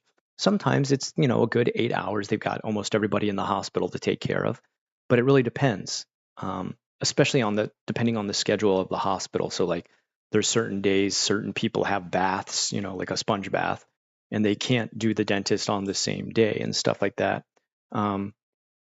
So that's what she was set up for at first, that she'd be doing that same work, go to the place, take care of them for anywhere from 2 to 8 hours, depending on how many patients it was. But they had sneakily written into the contract that after she finished that, no matter how many hours she worked at those jobs, she still had to contribute another 4 hours each day at the clinic location as well. So let's say she does have like a full 8 hour day of taking care of patients at that hospital. She's still got to come back to the clinic and work another 4 hours there. So a 12-hour day.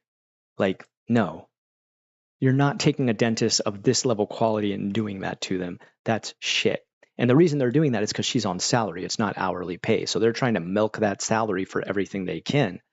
And once she saw that, she's like, oh, I don't know. Should I still take it? I was like, hell no, don't take that damn job. Are you kidding me? Like, someone of your level, like who's on like, she's not just like a dentist. She has like a special license that goes beyond that. That's like for like ear, throat, nose, child pediatric dentistry, and elderly mobile care dentistry as well. So these are like extra licenses she has on top of her. So she's super specialized. And I was like, you're like on another level. Like, what are you talking? Don't settle for this bullshit. And like, she finally turned it down at the end, and they were like really shocked. And like, she was super relieved. She was like, oh my God, like I couldn't sleep. I couldn't eat. Like, I don't know why I was like so caught up in this, but you were totally right. Like, why would I ever sign that contract? I'm like, yeah, of course. Well, dude, like the stuff that happened at that clinic after she did not join, it's insane. I'll have to make it maybe like on a private members video or something like that. I don't know, because it gets like really dark. Like, imagine what you think I'm talking about when I say dark, and it gets darker than that. Like, yeah. I don't know if you ever saw my interview on Generation Y. I was on there one time. Part of the reason I was on there was because of something that happened at that clinic. And that's how dark we're talking. You're not on Generation Y talking about happy-go-lucky stuff.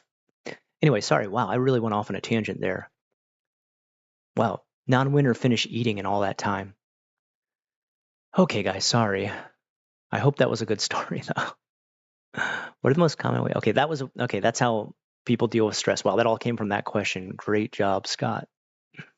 I'm addicted to parasocial relationships. Are you for real, Aspartame? Is that really, you're not just joking or anything, right? That can be rough too, man. My speedometer was at 84,000. Oh, okay.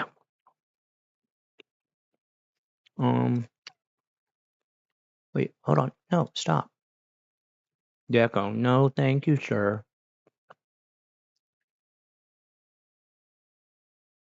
Wait, what are we talking about with my comments before said I got blocked?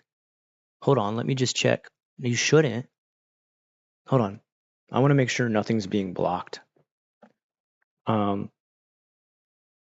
Just so you know, I don't block anything, and actually I have my moderators make sure. They actually found from like a really long time ago that there was stuff still blocked, and they released it all, they got rid of it. But let me just make sure YouTube's not auto-blocking something, because that really pisses me off when I see that happen.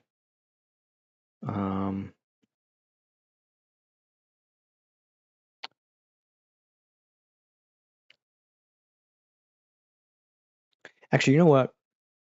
Non-winner, you're always on here. I'm adding you as a moderator on the managing level, and that way we know for sure nothing's going to get blocked. And you can actually check into the blocked comments or anything like that to see what got blocked now that you're on that level. So if you see anything, let me know. First of all, that's YouTube just being a jackass. And second of all, now you have control of seeing anything that is blocked. And you can possibly have it unblocked if YouTube tries to do auto block stuff, because they do that. Like I've said, even when I post as Osoroshi Nights on my own channel, it blocks me. In my country, students and teachers used to smoke in the classroom? What? Holy shit, really? That's insane, Nuno. Wow. Okay. Sad. Anyone who has PlayStation can find me at John Man Bob, my professional picture Solaire son. If anybody wants to find me on Steam, I am Unrested JFAC. Feel free to add me. I think I can finally sit down again where I'm not trying to fall asleep. We got to change the camera though. All right, there we go. I'm going to start playing a game here in just a little bit. I don't know what I'm going to play. I've been taking kind of a break from Silent Hill because it's been bugging me a little bit. Okay. In my country, students and teachers use this. It's so nuts. Maybe I was looking at your chat and it's not scrolled down all the way. All right, I'll add you on PlayStation if I ever remember Dylan. Can your wife become a dentist in the USA? Nah, we actually were just talking about this. The license doesn't transfer. America doesn't accept Japanese medical license. No wonder you locked her down. Your wife sounds super smart. Dude, my wife she is my rock, dude. She is she's amazing, dude. She has kept me sane. I don't know if you ever read about, God, what's his name? The guy who did the melting clocks. Dang, why suddenly I can't remember? It starts with a D, right? He did all the surreal paintings and stuff like that. What's his name? I can't remember all of a sudden. We studied this guy a bunch too. This is awful. Surrealist artist, did melting clocks and like weird sort of landscapes.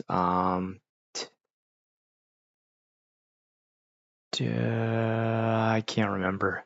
Salvador Dali. Okay. Salvador Dali painted pictures of his wife like all the time, and it was because like his wife kept him sane, kind of like sometimes like as an artist mind, probably those of you who are also artists, like really big into art like I am, sometimes you can get kind of carried away with like how deep into your thoughts you can get, or like sort of the madness that comes with creativity. And one of the main reasons he really loved and adored his wife was because she kept him level, like never let him get too carried away, but let him express himself enough that he was always able to create like great stuff. Enough to have inspiration to give a push to keep going and stuff like that, but to also kind of pull him back when he was getting like too carried away with like some of his more insane artistic ideas that were like not healthy. Let's put it that way. That's the best way to say it.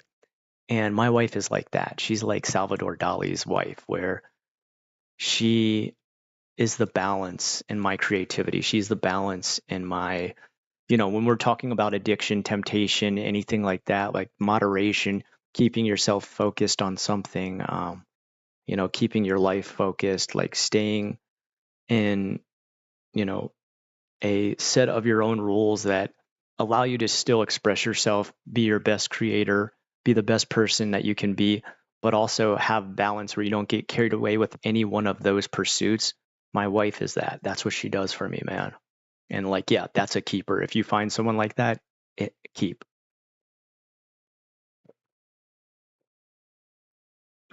You need someone who can love you, care for you, hold you up when you're down, but also yell at you and like give you the shock treatment of when you're really fucking up. Like the person who will tell you to your face, like, dude, I love you, but like right now you are screwing up and you need to get your shit together. And then when you finally do realize that and you are down on yourself for, getting carried away with something, they're also there for you to be like, it's okay, I love you, I just wanted to call you out so that you stayed focused on, keep your eye on the prize and keep going. They'll nurture you through the hard times where you're dealing with hard times due to no fault of your own, but also kick you in the ass when you yourself are creating the hard times because you're being an idiot. That's a keeper. That's who my wife is.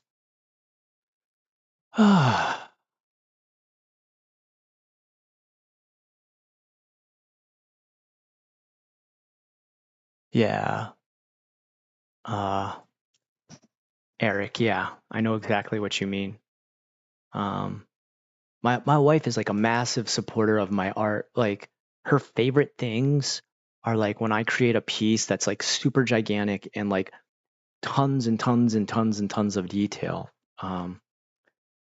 Like her favorite pieces of mine are the ones where like they're usually 3 feet by 4 feet big, and then like every inch has like ink deco. No, thank you, sir.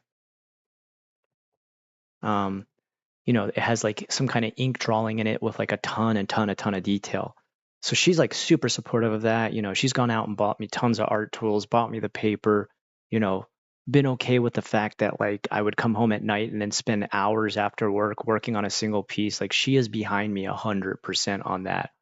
Um, but if I do anything where I get like lazy, or I start a piece and it's going well, but I'm just like, I start to play video games too much, let's say. She'll be like, hey, look, you can play that. But what are you going to do about this piece, Like you had something really good going here. And I think if you finish this, it might look pretty amazing. Maybe you should think about that before spending your entire night wasting your time with video games. And I'm like, damn, she's right. And then once I finish it and stuff, I get it out of the way. I've finished like another awesome piece that I'm super proud of. And then I want to come home and just waste a bunch of time on video games. She leaves me alone. She lets me do it. She's like, there was like a time where I played one video game way too much. It was Sea of Thieves.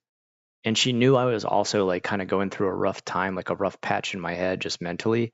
And she left me play that a ton. And after when I quit, like I got over playing it, I was like, oh my God, I'm like kind of shocked you didn't get super angry that I played it way too much. And she's like, I know you needed it during that time. Like, I know you needed an escape. And she's like, I wasn't going to get in the way of that. Like, you really needed to, like, you know, I was like, I had a bunch of different things going on at my school at the time. Like the money was good, like I was doing good money wise, but I had so many customers at the time that it was like kind of super stressful to deal with. So every time, as soon as I would get home, I would just be like right into Sea of Thieves again. And like she never like, what the hell, are you gonna like leave that stupid game alone? Like that was one time she just like never bothered me about video games, and she's like, I knew you needed to come home and like de-stress with that game every night. And I knew eventually you just get sick of it because you're ADHD. And so eventually you play something until you never want to see it ever again. Same with how we eat sometimes with ADHD. We'll get obsessed with one kind of food and eat it every single day until one day we're like, oh, I hate this food now. I ate it way too much. Like she's really good about that. She actually, when she married me and she found out I had ADHD, she didn't ever be like, oh my God, what the hell? Or like, she went out and bought like a bunch of books on ADHD to like understand it way better. That's the kind of awesome person she is.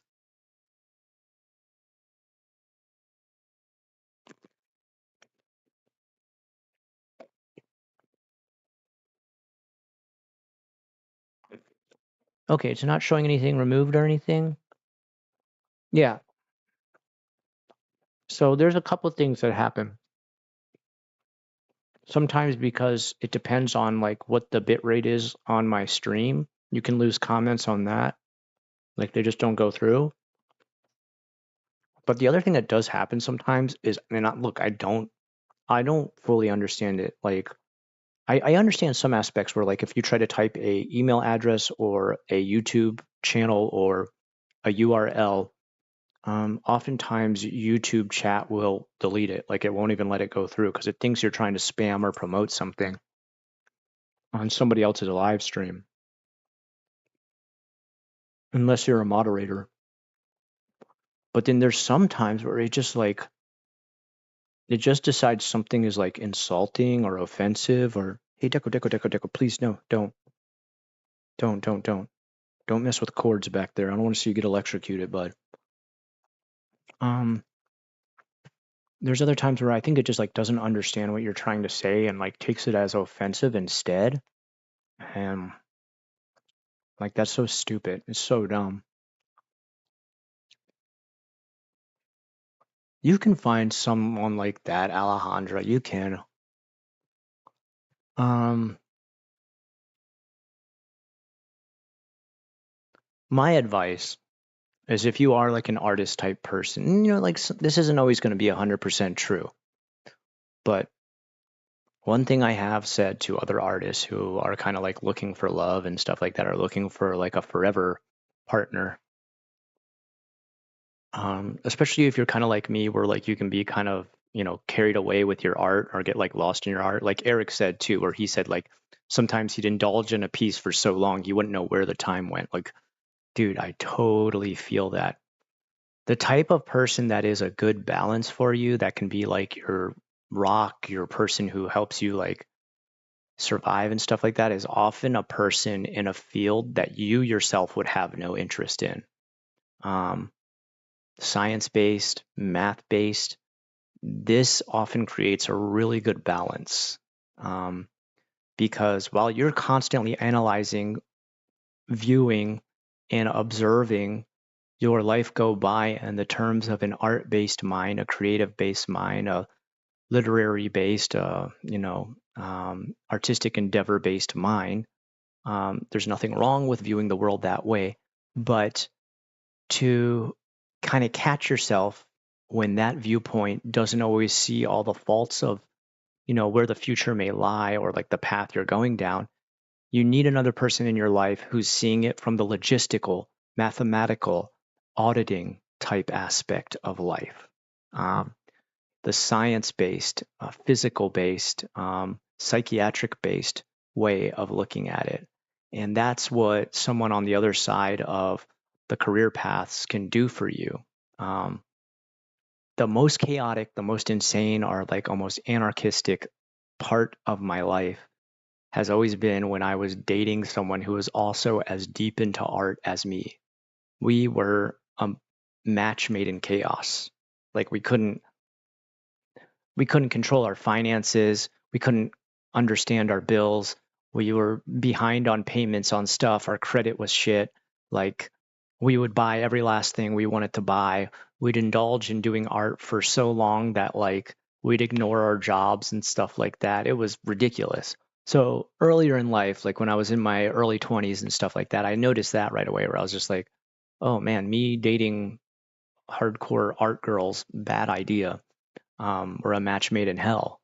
So I started to realize, well, like, maybe I need to like date people who are not so into art. Like maybe they have and then when I met my wife, that was like on the total opposite end of the spectrum where she's like really numbers, science, and like logistic based living.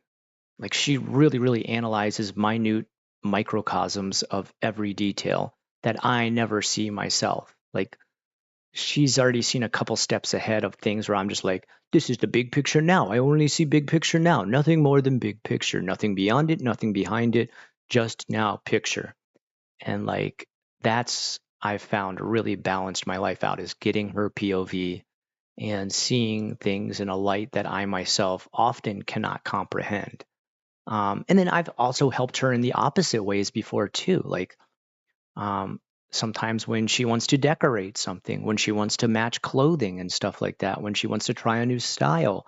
Um, Sometimes when she's looking to get like new accessories, sometimes when she's um, looking to approach a design for something that she needs to have marketed at her company. Sometimes when she needs to create a pamphlet. One time when she had to do a PowerPoint presentation, I went through it and like I was just like, oh yeah, this color, you don't want to have red on black. Red on black's like the worst combination. So I help her look at things like that where like she needs an artistic eye or like a creative eye or how an audience would view something that she's presenting. Because now she is at a point in her career where she's used as like a presenter for certain techniques and stuff like that. I've helped her with those kind of presentations and stuff like that. But that's really what you need. If you're looking for someone who's a forever partner who will have you both keeping a very balanced marriage, that's it. I mean, part of her really loves how chaotic I am at times. Like she's said to me before that she loves the fact that like sometimes I'm very unpredictable with the ideas I come up with, the artistic stuff I come up with. I'm also kind of like a clean freak. Like I do like to clean up a lot. I don't know why that is. I don't um, and she loves that aspect of me that I will like clean stuff until it looks like incredibly, you know, Tetris like. Um, Her family's like really, that's really like impressive to them. Like that I'll take a closet, pull everything out of the closet, and then fit it into a way where like you have the most space ever. Um, I just like to do it that way because it looks nice and clean and neat and organized. And because I have ADHD, I need everything in a certain order so that I can find it the next day. And she loves that aspect of me. That's like one of her favorite things is that I can sit there and clean something to an extreme detailed point. Oh, definitely make a members only video about the clinic. Dude, don't worry, Dylan. We will, man. It's, dude, wait till you hear that story, man. You'll understand after why I got to kind of keep it private. It really doesn't have anything to do with my wife, really. She quit before a lot of stuff went down, but um, well, she didn't actually quit. She was only like a temporary hire. So she just didn't extend the contract. She didn't get into a new contract, but holy shit, man. One day, when she like completely retires from being a dentist, she'll let me tell that story live and I will, and that'll be like an insane story. I mean, for now I can make it a members video, but man, I wish I could. God, it's an insane story. YouTube auto blocks all of my replies. Guys, hey mods, can you look into Asperteam's saying like a lot of his stuff's getting blocked? Can you guys check that out? I don't know why that would happen. I'm sorry. We'll check it out, Asperteam. We'll find out what exactly is going on. Cause wait, does it block your replies like as far as comments on my video is concerned? I'm actually going to check that out right now. That sounds crazy. Because I don't have a single person blocked on my channel.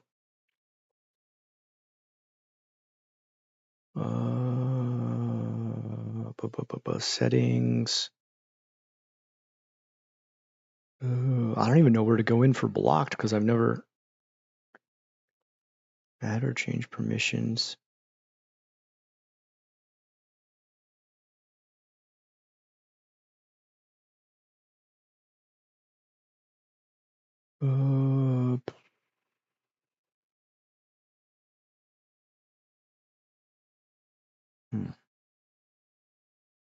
Settings, permissions.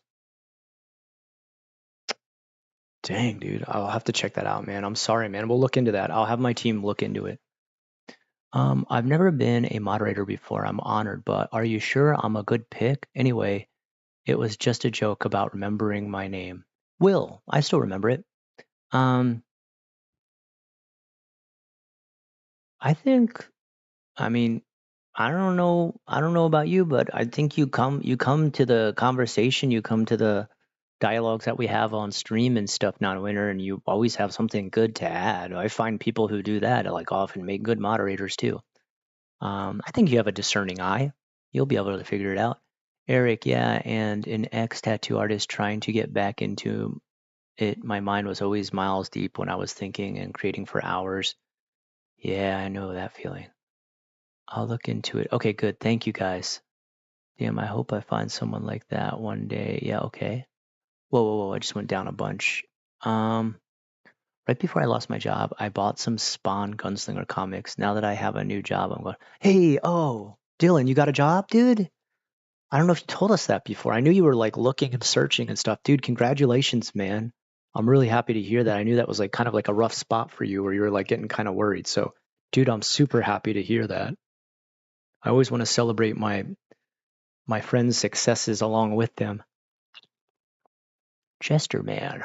Scott, what's wrong with red and black? I love that color combo. No. Together, the colors look great. It's fine. But if you're trying to put print, one of the worst print combinations is like red letters on a black background. It's not that they're a bad color combo. It's just that like it's hard for the eye to read. There's certain combinations that you just like you don't want yellow on white. You know what I mean? Like you don't want to make like a business card like that. I think you probably know what I'm talking about. You might just be joking with me.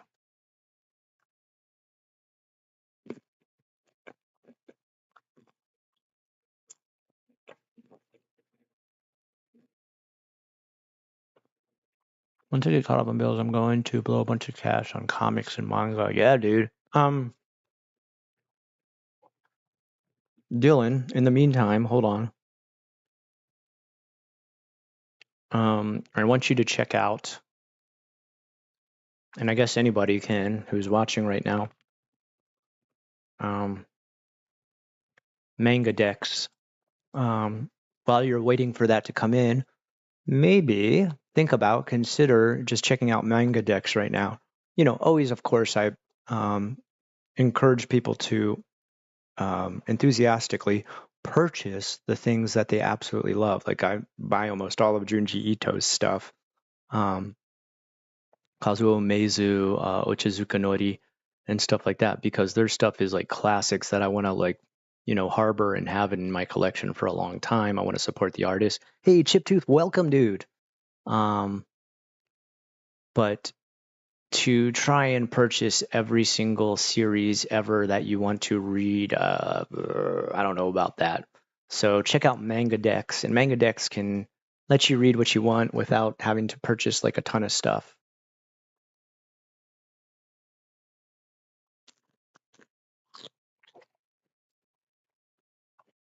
Hey Alexa, turn off living room lights. Okay. Hey Alexa, turn on mood. Okay. Hey Alexa, turn off kitchen lights. Okay. Thank you.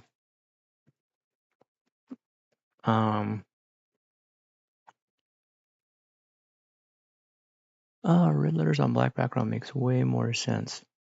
I was also joking. Yeah, I figured you were just joking around. It's okay. It's okay. I like it. I always like joking around about art.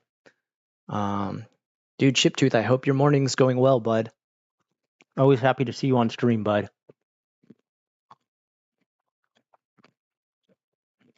Right now, my son is already sleeping at 7 o'clock at night because he stayed up way too late last night playing video games. I let him do that on Saturdays, though. It's totally okay. All right, excited to be making money again. That's good. Color vibration in accessibility, it's something we have to pay close attention to. Sometimes colors are accessible on their own, but combined, the eyes will make them or gray border them. Yeah. I mean, that gets into like color theory and everything like that, right, Draz? I'm not like a master of color. I'd say, my main skill is in illustration and black and white. But one thing I always try to get my students to really pay attention to is the color wheel and using contrast as far as like colors on the opposite side of the color wheel. I think that's like one of the most important things you can teach in art. Like people don't realize that every color has like an opposite. And if they don't realize that, they end up coming out with, stuff that you're like, oh God, why can I not read this at all?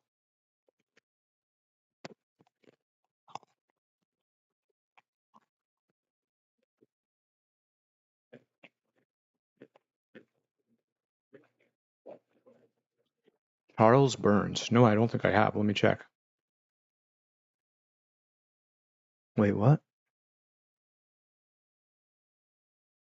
I was just reading this now. James Franco says his longtime friendship with Seth Rogen is over after his controversies. Didn't James Franco turn out to be like a total creepazoid? Oh well. Anyway, Charles Burns. Oh, Black Hole. Yeah, dude. I've read his stuff. Black Hole is crazy, man. Holy shit, that one's nuts. It's like a STD that like profusely mutates young teens, but it's also kind of nonsensical. That's the only thing I kind of don't like about black holes. Like it gets so nonsensical and surreal that you're like, what's going on? What? Who's the guy? There's one guy, what is his name? Garth Ennis? Like his stuff gets dark and twisted like that, but usually I can make sense of what's going on.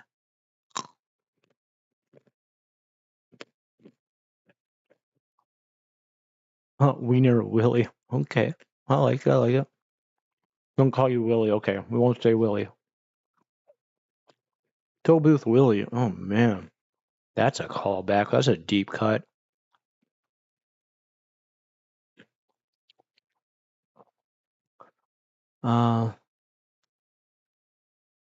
That's right. Yeah, I bet you're going to move up probably pretty fast, Dylan. I think you probably will. Yeah, it comes from color theory. For us in the medical IT field, we have automated tests, and the test will say it's, oh, what the heck? Oh, that was weird. The test will say it's all good, but your eyes will be going absolutely not. Yeah, I can understand that. It's weird, man. Like I was always really into illustration, and I'd say probably not until my 30s did I start to like really get deep into color. Like I probably was just too lazy before. I was too into like, oh, I'm just gonna draw everything black and white all the time forever. I'll be the illustrator, I'll be the inkist, but I won't be the color. But the older I get, the more deeper and deeper into color. Like color starts to really fascinate me, and playing with colors. And I think one of the most interesting things about playing with color in art is how you can reduce the amount of color used in a painting or picture to very, very, very few colors, yet still make it very multi-purpose in the sense that you have so many different aspects of a picture colored in only the same few colors, but it still distinctly becomes its own thing. Like you're still easily able to see and discern everything. And like if you've just used the right few color combinations, you can really pop things out, like really contrast them in a way like no one saw coming because perhaps they never looked at the color wheel and seen what's on the opposite side of blue, or they don't understand cool colors and warm colors and stuff like that. I think also a lot of times people they don't realize it when they're looking at something, but how colors can like play with your emotions and stuff like that too. Um,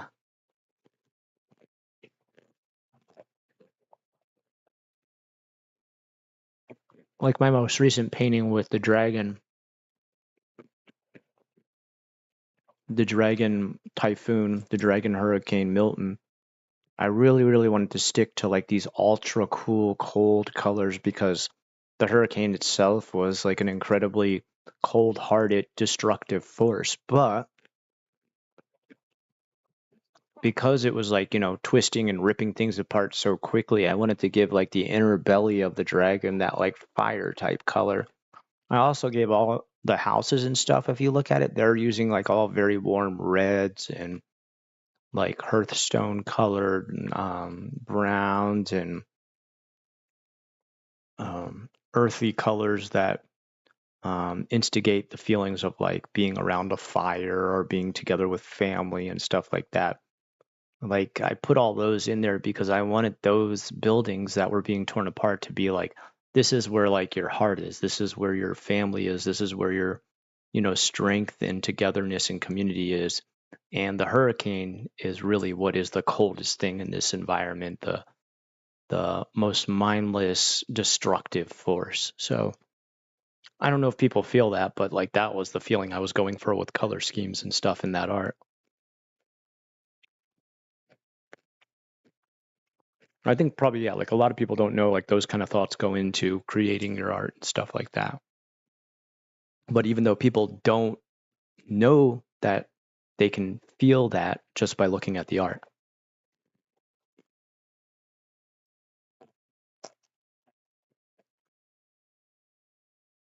Thank you, Chiptooth. You really like that one? Dude, I was really kind of shocked. My mom like loves that picture. My mom, she's so awesome, dude. So I painted that thing and she was like, dude, we need to make prints of this. Like a couple people asked to buy that painting like right away when I finished. And I was just like, ooh, wait, hold on. I really worked freaking hard on this thing. I don't know if I want to sell it ASAP. Um, sometimes I don't know if people understand this unless they're an artist that like pieces become like your baby. Like you almost feel like you're selling your baby. So you're pretty close to them after you spent like, I spent probably like 40 hours painting that thing. And your first thought when finishing a 40-hour production is not like, how quick can I sell this? If it had been commissioned, of course, that's always on your mind. That's totally different. But um, right away, I had a few people they're like, hey, like, are you selling that? Can I buy that? And I had offers already, but I was like, first of all, they weren't high enough. The amount I would ask for like the original, probably higher than most people would expect. But my mom saw it and she was like, we need to make prints of this. And I was like, oh, I've never done that before. So she took the painting back to her house, which like of course I totally trust my parents with my paintings and stuff like that. They have quite a few of my animal artworks up in their house. And according to my dad, that anytime someone's shown up to the house recently, my mom will drag that 3 foot by 4 foot painting out and be like, look what my son did. Look. He said, like, she's showing it to anyone who has eyes. I love my mom. She's so funny, dude. She's usually like not that like, she loves most of the stuff I make, but like the darker stuff, especially like the RPG stuff, she's not a fan. That's okay. It's not her thing. But man, she really liked that one. Everybody in her neighborhood is like totally stoked on that. It's going in the neighborhood newsletter for her condo area. Uh, it cracks me up.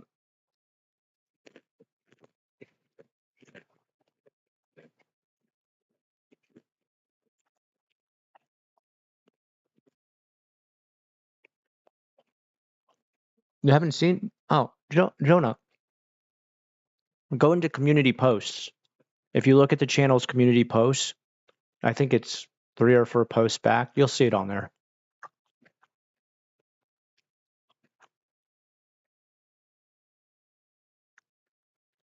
Oh, someone's comment was deleted. Hey, Citron, what's up? Hey, everybody. Glad you're doing okay. I've been absent due to a lot of work. Greetings from Belgium. Otsukare-sama, Citron. I'm glad you're here right now. Glad you're having some time off to just chill with us, man. Thank you for signing on just to say hi and stuff. I appreciate it. Black Holmos has the adventures of Pete and Pete logic. Dude, Pete and Pete, that's a deep cut. Holy I haven't heard about Pete. I used to love Pete and Pete. My favorite Pete and Pete is where it's like one day we went to the beach, and when we started digging, my mom and it was like my dad and my brothers found a Cadillac. There's just like an entire Cadillac at the beach, like buried, and they dig it out. What? But anyways, Charles Burns released a new book this year. I'll be reading it soon. What's the new book called? I mean, I can look it up myself, but I'm lazy. He's 69 years old?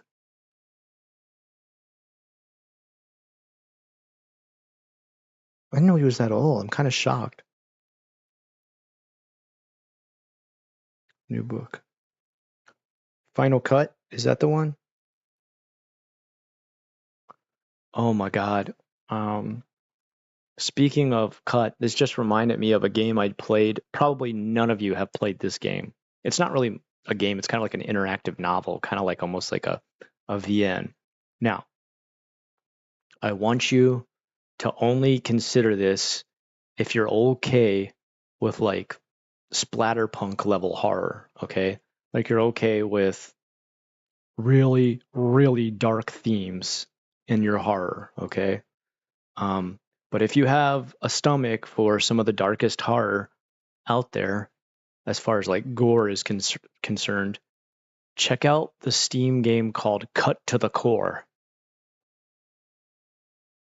Is that what it's called, right? It's called Cut to the Core. Hold on. I just want to make sure. I think it's called Cut to the Core. Yeah, Cut to the Core. Ooh. I read that over the summer. It's like a comic book. It's pretty much just a comic book, but on Steam, and like you click to go through the pages and stuff. If you love things like, okay, like Crossed, if you know the comic series Crossed and you liked it, probably you'll like this, but I'd say it's even gorier than Crossed. And it's called Cut to the Core. And it's well written. It's dark as dark can be. Like I'm talking pitch black on jet black level dark. It is brutally dark. But if you're really hungering for something like, you're like, gosh, Junji Ito isn't doing it for me recently. I want something ultra gory and kind of splatterpunk level horror, Cut to the Core. I think it's probably super cheap. Let's see how much it is right now. It's $2.99.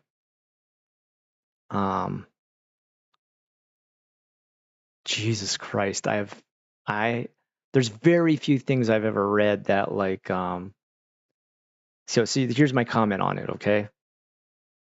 I've read a lot of splatterpunk and listened to a lot of gore grind lyrics, and this story still shocked me. If you're looking to go as dark and gory as possible, this is for you. That's my review on it.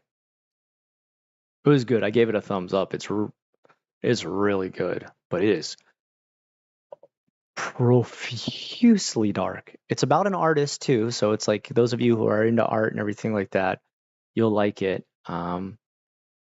But damn. Whew. Final Cut. Yeah, I saw that. Yeah, I'm gonna have to check that out, man. I use color as a storytelling tool instead of just having it be naturalistic all the time. Yeah, dude.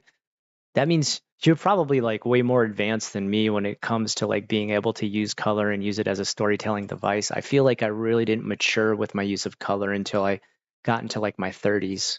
Now at like 45, I use it all the time. Like I can't imagine doing stuff without it aside from my more dark, like grim dark settings, but I keep those mostly black and white because it is in honor of like the really old first edition D&D type stuff that was all black and white.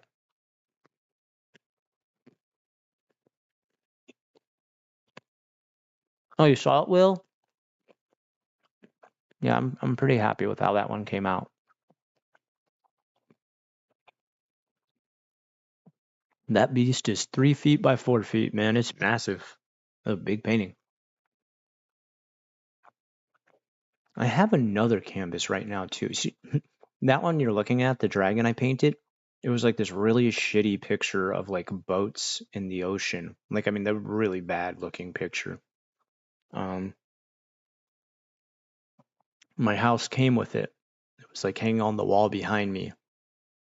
And I was just like, damn, this thing is ugly as hell. And like, I didn't know what the hell to do with it. I was like, where do I put this in my house? And then I was like, I wonder if I can tear it down and repaint it. And like, the artist had done something really weird. Like, they obviously weren't a very good artist to begin with. Sorry. I'm allowed to criticize. I'm an artist too. And so they had kind of painted the body of a boat, but I guess they didn't know how to paint sails for the boat. So they had taken another canvas and cut it up and just kind of like draped it over the area that sails would be on the boat. So it was like this heavily, overly thick oil painting with like shitty painted boats on it. And then like part of another canvas glued on top of it to give it like a 3D texture sail effect. It looked like crap. So I hated this painting. I was just like, God, this thing's ugly as hell. It doesn't go with anything in the house. I mean, it kind of, there's some blues in my house, and the blue of the ocean kind of went with like the door behind me there. You can see this door back here. It's kind of like a light blue. But for the most part, it was ugly as all get out. And so I used a scraper, like a paint scraper. Like if you dropped linseed oil down and scraped the paint off of a window or something like that that had dripped on. So I scraped it like that, and I tore off all these like sails and everything. And I thought like, not really too sure this can be used again. It's pretty rough. It's pretty thick. But I took wall paint, latex acrylic wall paint, and I did like multiple layers over it until it was like painted like a wall. And then when I started to paint normal on it, the canvas didn't absorb anything at all. It was able to just go one layer at a time, and it came out pretty good. Pretty happy with that dragon.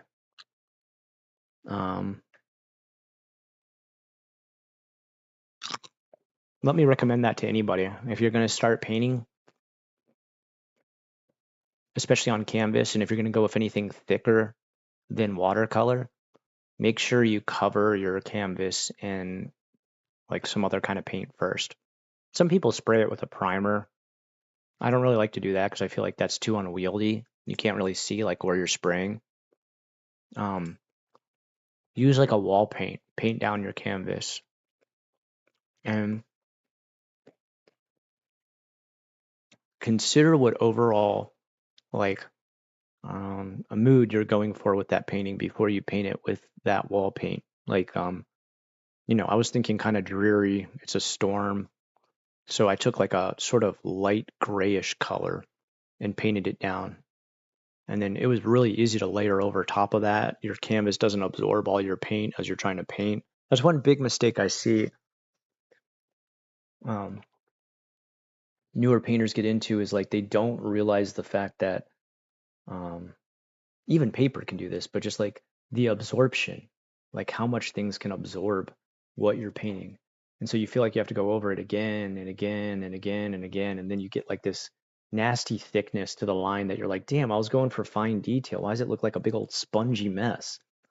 Make sure you prime whatever you're doing. It's just like if you're going to paint Warhammer 40K figures, you prime those first, or your paint won't stick right at all. Same thing for a canvas.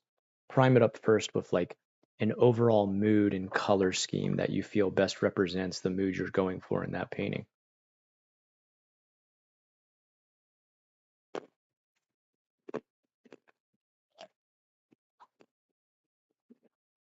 For me, I mostly use acrylic. That's it. Um,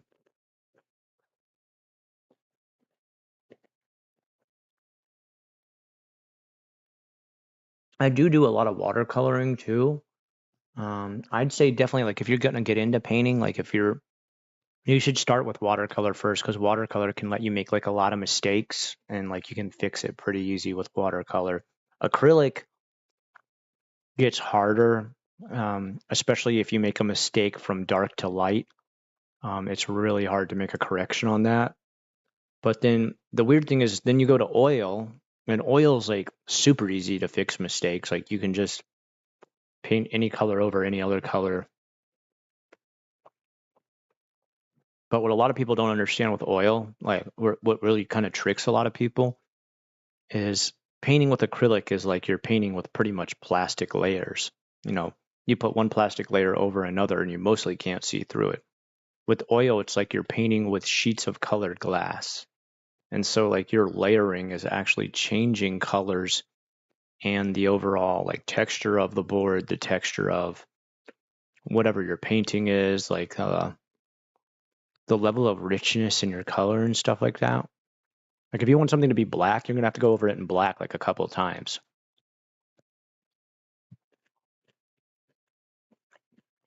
He uses plaster to cover his canvas. Damn, that's a good idea. Um, that's a good idea because that means when he goes over with just one layer, he's already seeing the effect and not this like sort of spongy absorption effect that can really start to piss off a lot of painters where you're just like, damn it, how many times I got to do this line? I got it right the first time, but I can't keep painting that damn line over and over. That was that's the worst part about painting. I don't know if you guys know it, but I've painted my school. I did a giant mural of a giant thunderbird, which is not obviously not a real animal, but I also did like a row of like kids representing different like school values. And the most annoying thing is like you're painting on cinder block, and even the cinder block, it's already covered in multiple layers of latex acrylic paint that you use to normally paint walls. It still sucks up every drop you paint on there. Even when you're painting with more acrylic latex, it still sucks it up, and it's so goddamn annoying. Like, you make like one black line where you're trying to outline something, and you'll have to do it again, again, and again, especially like if you're having to spell words and stuff like I had to do. Ugh. And don't be shy about doing like an underdrawing. Sorry, I don't know why I'm getting into like all kinds of art lessons here, dude. The one biggest mistake I see too is people like afraid to do an underdrawing. It's like, dude, draw all over your canvas. You're gonna cover it with paint. Nobody's gonna see that. Like, give yourself proportions. Like, give yourself like measurements. Like, nobody is gonna blame you for measuring things out before you paint. I don't know why people get shy about that. They just think like a lot of artists. I guess they think like a lot of artists just like do a couple strokes and are like, all right, I know where everything's gonna go. No, they don't. All right. Oh, you can buy them pre-primed? I didn't even know you could do that. That's awesome. Yeah, God, I wish I could get them pre-primed. I like acrylic as an airbrush medium, but I've never done airbrush. My next door neighbor has an airbrush, and I'm thinking about asking him to borrow it.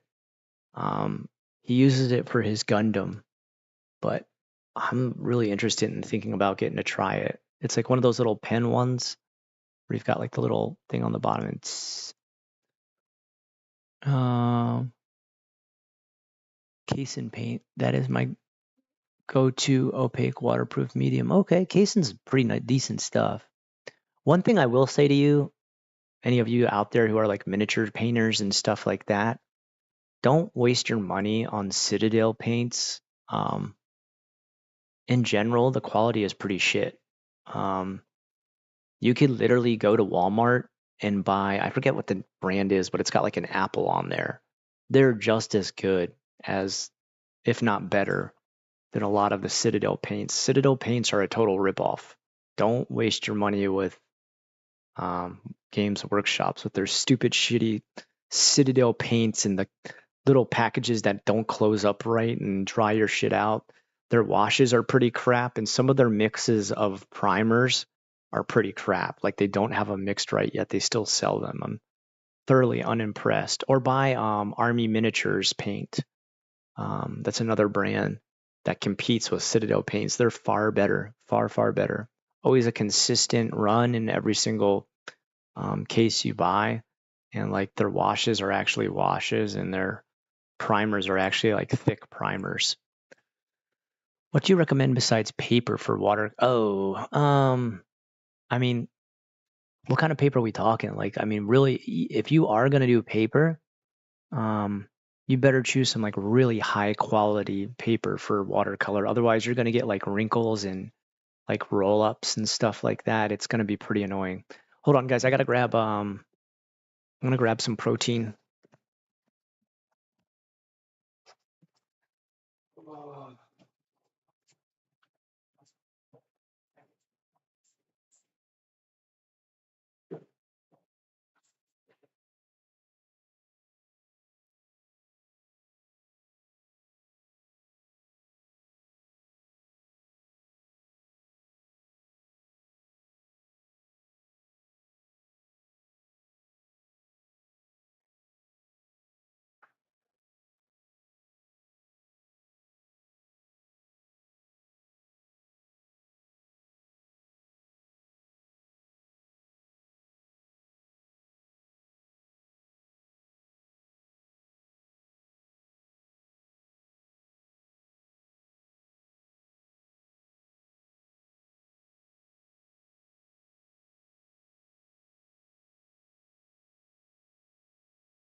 All right.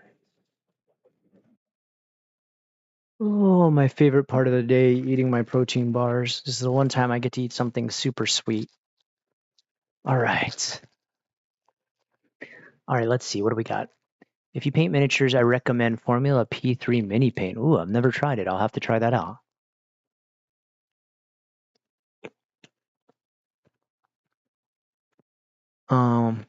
Yeah, Timothy's totally right about that. Paint it down. I mean, paint it down. Tape it down. That's a really good advice.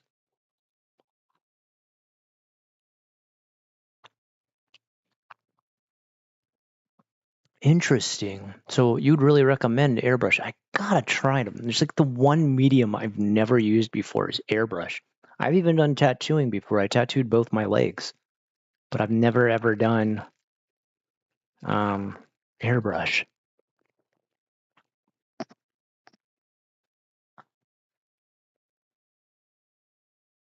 The other thing I'd recommend, other than paper for watercolor, there's actually a sketchbook you can buy. Like it's built like a sketchbook, but it's canvas paper, and it's just this like super ultra thick paper. There's probably only like maybe 20 sheets in one sketchbook because it's so thick. And that stuff will like never curl up on you or like get damp or like tear or anything. Don't ever use like regular paper to watercolor paint. You'll just get a bunch of gooey mess.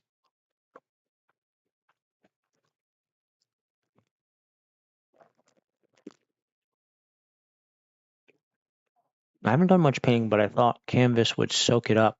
Oh, yeah, yeah, yeah, yeah. Yeah, doing watercolor on canvas, I've never done it before, but I'd imagine like That would take ages, like just to get. I don't know.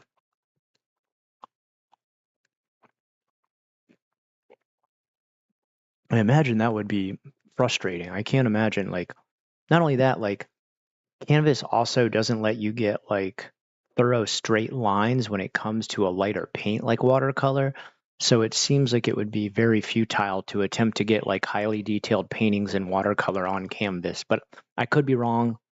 I would say no matter what, like if you absolutely must do watercolor on canvas, prime it with like a thick white or like I don't know whatever mood you're going for. Like stick with like maybe a latex acrylic for the undercoat and then sketch on top of that and then paint on your sketch.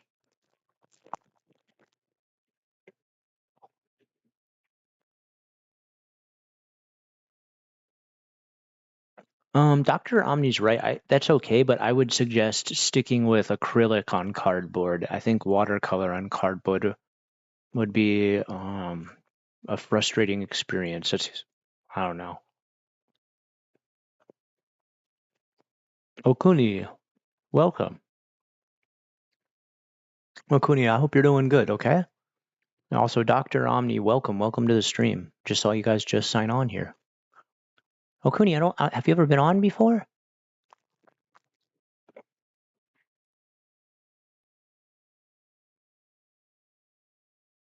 Sorry, I took way too big of a bite.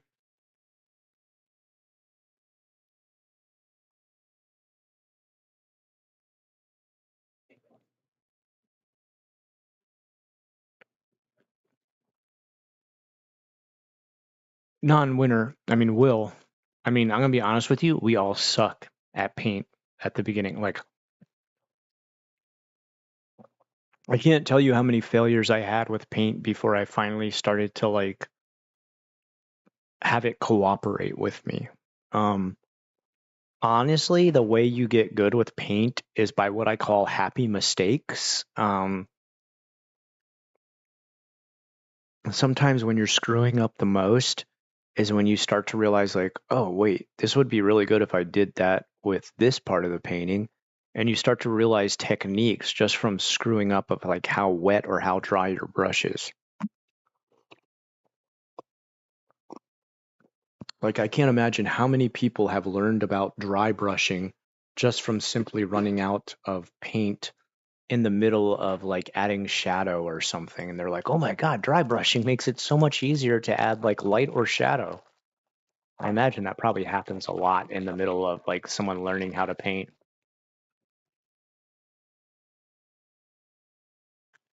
Yeah, Eric's got it nailed down. Yeah, it's a trial and error type of medium. Yeah. Um, and again, please, don't be afraid to have an undersketch. So I think some people are really afraid that like if they do an undersketch, like it's still gonna be there even after they paint.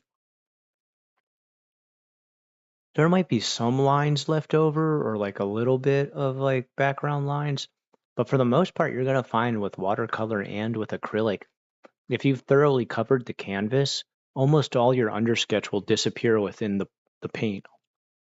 Like water will literally dilute the graphite. It might make it a little bit dirty sometimes, like if you're going for really clean yellows or whites, but man, this is really fun talking art technique with everybody. Man, this is so fun. I don't get to talk about art on this level very often. Like I have art students and they're always at the beginning stages, but I don't get to talk this intense and deeply about techniques with paint. This is so fun.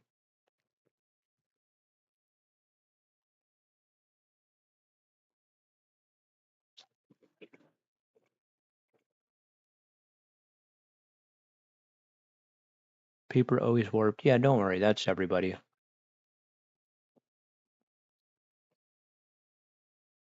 I tried to do ink washes on cardstock to create custom digital halftone screens, and it was not great. Yeah, I've tried some of those ink washes before. They're really they're like a real wild breed where like I don't know, I found it very hard to constantly recreate a consistency and level of richness in the color when it came to ink washes. That's why I tend to just stick to watercolor when I'm going for that kind of more lighter sort of, I would say like watercolor in general gives a very naturalistic feel to a lot of paintings, no matter if you're going for, man-made architecture. It always has this more breathy sort of natural feeling to it rather than acrylics and oils get so rich and thick with their color, and their contrasts as well that, um, I'd say in general, watercolor really lends itself towards nature-based or very earthy or very, organic paintings. Whereas I think acrylic and, I mean, that's why, like a lot of the Warhammer paintings that you see, those incredible paintings, those are actually done in a lot of the acrylics that they use for the Warhammer figures too.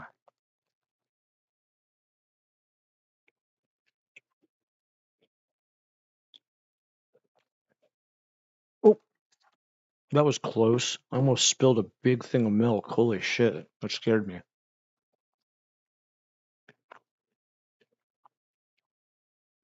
I might get some canvas board and some bigger bottles of black and white and try to prime it. Dude, I'd say just like go out to the store and buy some like interior or exterior like wall paint and prime it with that, dude. Like it's super cheap. Like you can get like a whole, mini little bucket of like wall paint for like anywhere from $5 to $9. There's no way you're gonna use, I don't care how big your canvas is, there's no way you're gonna use that whole little bucket. I mean, unless your canvas is like the size of an actual wall, you're going to come nowhere close to using that whole thing. And then you'll have enough for, other canvases you get later, but you'll easily and thoroughly be able to cover the whole thing in a primer.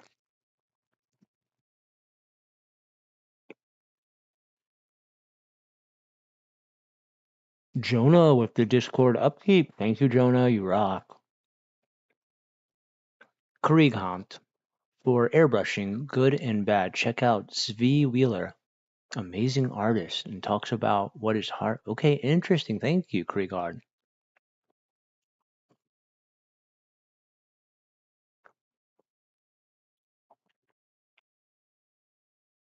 I mean, yeah, definitely. Like, I mean, another thing too is I'd say like if you can't afford canvas or like, you don't want to waste, you think like you're going to waste canvas or something like that, and you're using oil or acrylic, don't be afraid to just use like planks of wood. Like if you can find like, if you're going by a garbage dump and someone has like a just a plate of wood pretty much, like just a, like a good sized square plank, pick it up and paint on it. Prime it first and paint on it. It's not too different from canvas, especially if you prime it first. Unless it's like fiberboard and then it's going to be kind of a hell. Happy accidents painting like Bob Ross. Yeah, dude. Happy accidents are for real. Bob Ross was a boss, dude. That guy could paint, man. That guy had some techniques that were just like, holy shit, dude. Um, the only thing I would have asked, the only thing I would have wanted to really see with Bob Ross is I'd love to see him. Well, I mean, he's gone now, but I would have loved to see his technique on things outside of the realm of nature-based paintings. I mean, probably he has stuff out there. I haven't researched it enough to find out, but I'd want to. Wouldn't it be awesome to see Bob Ross do like a Warhammer 40K painting?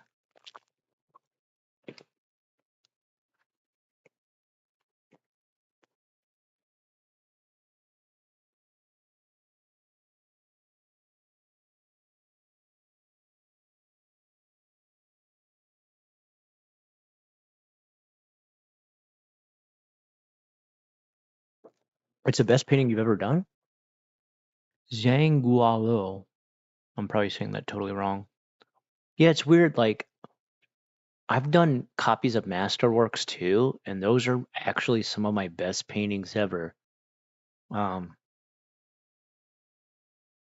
the first Masterwork I ever did was, and I'm gonna mispronounce this guy's name, Velezquez, Veleque. I don't know how to say it. It's like the Spanish name, Velezquez. It looks like Velezquez, however you pronounce that. The Boy in the Water Jar. That was like one of my first ones, and I was shocked at how close I was able to get it. With oils, though, you can keep making mistakes over and over and over again, and you can keep correcting them. And that was one thing that blew me away with oil. The main reason I don't use oil more often is you really need almost like a room dedicated to oils, because when oils get on stuff, when it drops, when it drips, it's there forever. So like the clothing you're using while oil painting, the room you're using while oil painting, the brushes you're using while oil painting, they're mostly going to be stained and ruined forever. Like, I know people will be like, well, why don't you use stain remover? Why don't you use spot remover? No, that's not getting oil out. The good thing, though, about oil is your paintings will pretty much never degrade. Like over time, acrylic can eventually start to peel. Watercolor can definitely fade, especially if it's exposed to sunlight whatsoever. Um, but oil, man, oil can last centuries, dude. Oil's incredible, especially the oils they make now. Just don't get any oil in your mouth. Don't be eating that cadmium yellow. What are you doing? Don't be drinking that cobalt blue. Another DIY thing I'm doing to build a halftone screen library is scanning in the insides of blank and credit card envelopes for the interesting patterns they have. Do you have any examples online? I'd love to see this. DJ, welcome back. We're getting kind of late, aren't we? Dang, I gotta sign off soon, dude. I want to keep talking art like forever with you guys. This is so fun. DJ, you're into art and stuff, right? Have you ever tried any painting?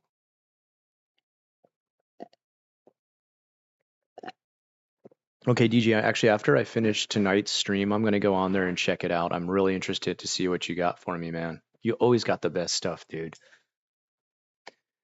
DJ, you use like some color pencils and stuff like that, but do you ever get into watercolor and stuff like that? You're a pretty decent artist yourself.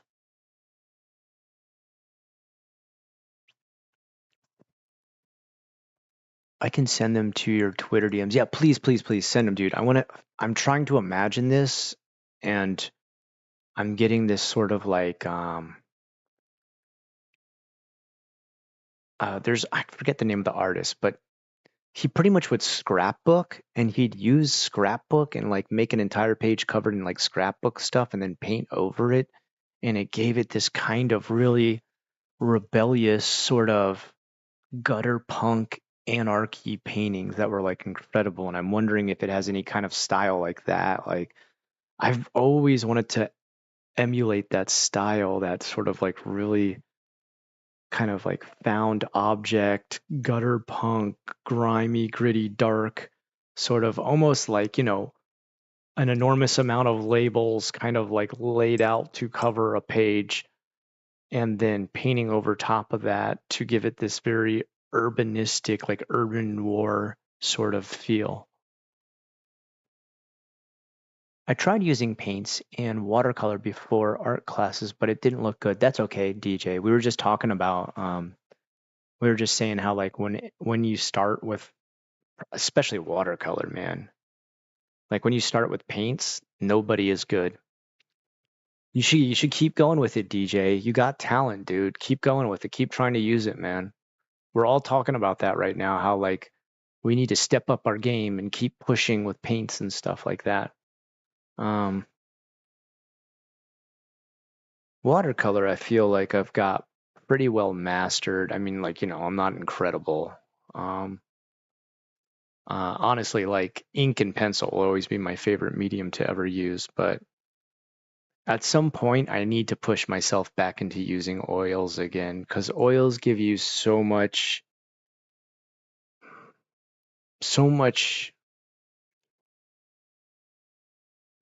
sort of leeway for detail. Like you can get into like photorealistic levels of detail when it comes to oils. If you really know what you're doing and you master the layering involved, like I have I have a friend, I've talked about him before, Scott Waddell, if you ever want to like look him up online. I went to school with this guy. Only artist I ever met who like blew me away, who had just like, I feel like I'm a pretty decent artist.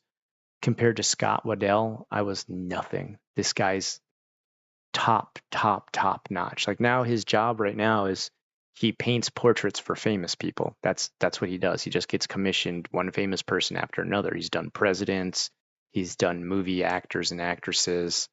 Um, Only guy I ever met where I was just like, damn, I can't draw at all. This guy is like the real thing. So people always ask, they're like, if you're so good, why don't you just be a professional artist? How many of you who are artists right now have had people say that to you? Why don't you just become a professional artist? Right? Oh, yeah, shoot. Why didn't I think about that? Dang. I should just do that. Like as if like you declare yourself professional artist and then people just start commissioning you and buying your stuff up left and right. Nobody realizes it's a super ultra saturated market competing now with digital art and AI art and with people who not only do most people not commission stuff, a lot of idiots just think like, "Oh, you love art. Just can you do this for me real quick?" And you're like, "Yeah, sure. The skill I've developed for years and hoped one day I would get paid for. Let me just do it for free real quick. No problem."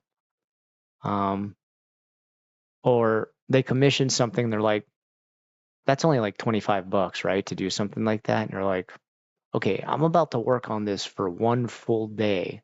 It's definitely going to take me a full day to paint this whole thing. $25.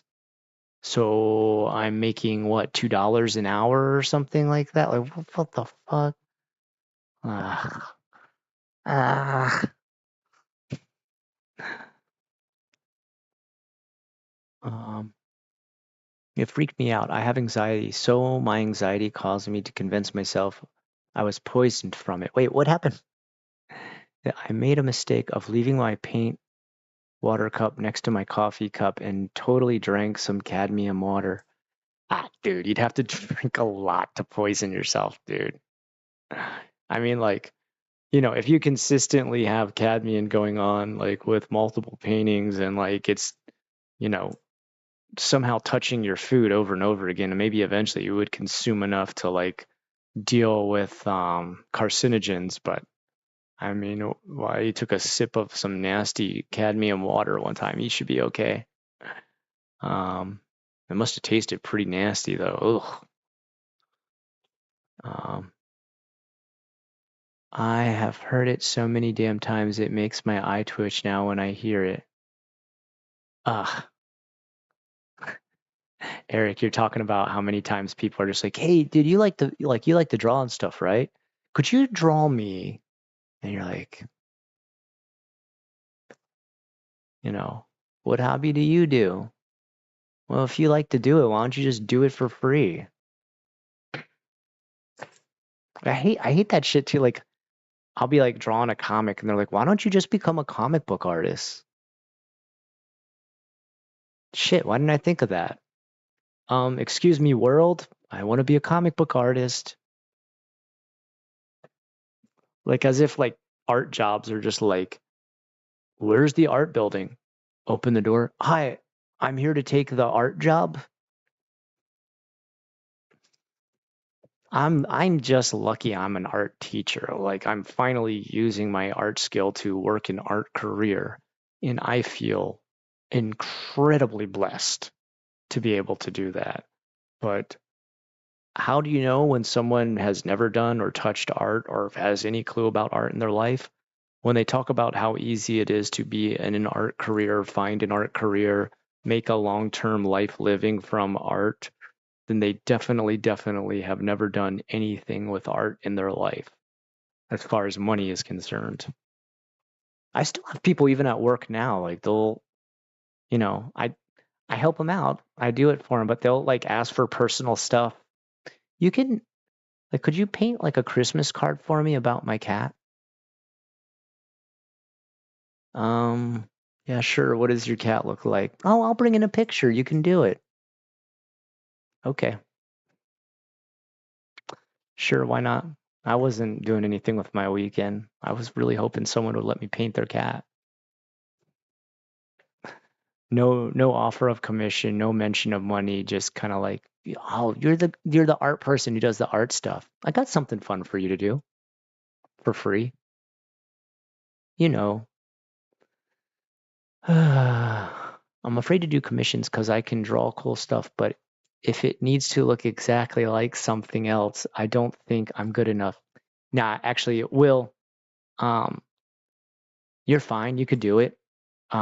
It sounds like what you haven't considered before is if you get commissioned, you have to show drafts, right?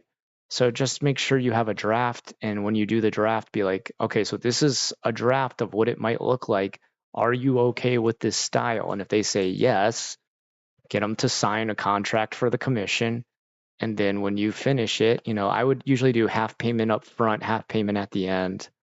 Um, and then, that's your commission. Don't worry, man. You could do it. I believe in you, Will. If someone ever asked you to do a commission, just follow that advice, okay? You say, all right, I charge half at the beginning and half at the end. Tell me what your idea is. I'll come up with a draft. First payment's due on the first draft. Bring that draft, bring your contract, and have them pay the first part. And then that's when you finish up with the rest if they're happy with the draft.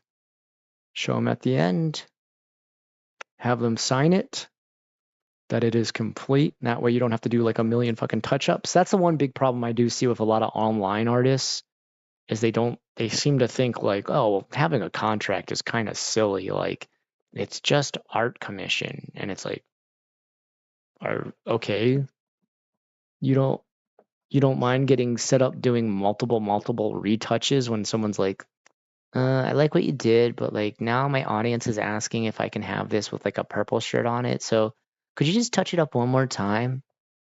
Have that contract. It's like, yeah, if you want to commission a purple version of it, come back at me then with like another, commission. I'll do it. But don't get stuck in the trap of like people constantly making you do touch ups on commissions or, you know, commission it, signed at the first draft with half payment, signed at the end of the final draft with final payment. Don't ever screw around with that stuff. Now, I will say one thing people used to yell at me about was don't do anything for exposure. I don't believe in that. If you're a nobody in a certain genre of art and you want to get seen, like for example, if I wanted to go back into doing commissions for um, RPG, TTRPG stuff, I could refer back to my old work and be like, look, I've done it in the past. But if I was brand new again, I'd still do it the same way I did it before, where I found like the most no-name authors ever who were making appendixes and editorials and small, little rags based around an RPG. And I would volunteer to do the artwork for it. And after that stuff was distributed, other people would contact me to do their art. And like, then that's when I would start charging commissions. But if you have like no portfolio, you don't have any past work, you don't have any, you know, name or anything to any of your profile as far as an artist is concerned, don't be too afraid to like reach into a certain genre and do a little bit for exposure at the beginning. The best thing is if you're doing it for exposure, if they don't like it, be like, fuck you, don't use it. You know what I mean? I'd never do like a second draft or anything like that for exposure.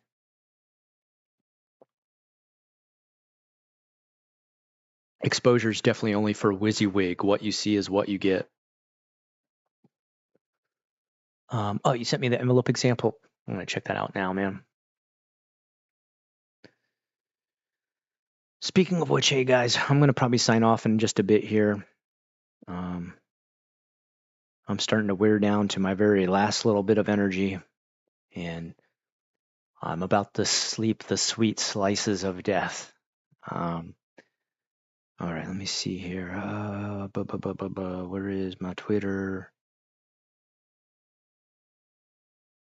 Twitter? Damn near Rector. Okay, got it. Whatever, dude. Okay, Timmy boy. Oh.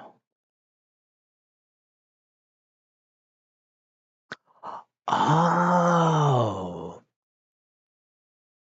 So Tim, can I just call you Tim? Is that okay? Um, you're actually doing the kind of thing that do you know, like, you probably already know this, right? A lot of manga artists do this, right? So like you're using the dot pattern and stuff like that, right?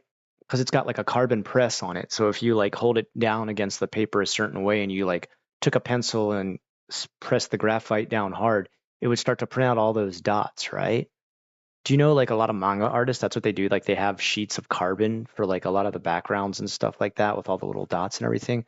They just like chiseled it out with a graphite pencil and then they've already got their background filled in. I don't know if you know that. You probably already know that, right? That looks cool though. I like that technique. That's very cool. Um, very, very cool mix of natural illustration with like a sort of industrialization done to it with the use of the letter. All right. Just Tim. Okay, yeah, I thought so. All right. Yeah, so Tim, yeah, like you should check out online. I don't know exactly, I wonder what they're called. Like carbon shading sheets, I think, something like that. A lot of manga artists use these, like, so like you'll see like sometimes there's like a bunch of lines shooting off of a character, or there's like a background city drop, and instead of just coloring it solid black for nighttime, they'll just have dots really close to each other, kind of almost like old school pop art from the Warhol era. Um, to make those dots, they just press down and like sort of color over it and it'll put all the dots down.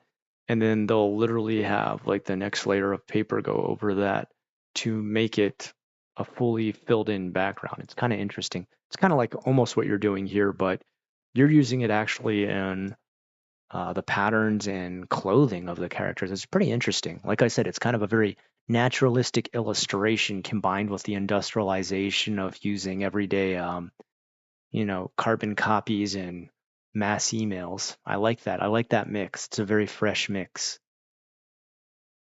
My tattoo artist owes me a touch up because she stopped tattooing shortly after our session, but we're good friends, so I know she will get me when she starts tattooing again. A delete or junior screen. Okay. So kind of the same thing. I keep touching my phone, doing stuff and getting menus and pauses. I hope I didn't report someone or anything. Ah, I know what you mean. Um, yeah, the chat is kind of finicky, isn't it?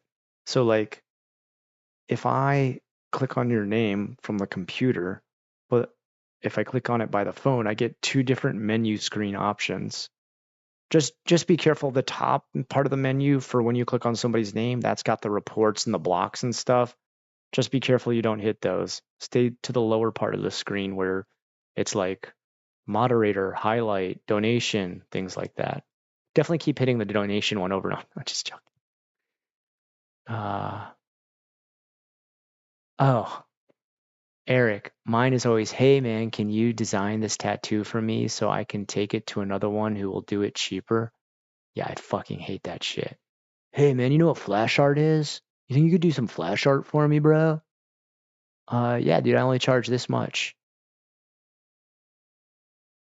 I've had like parents ask me that kind of stuff before.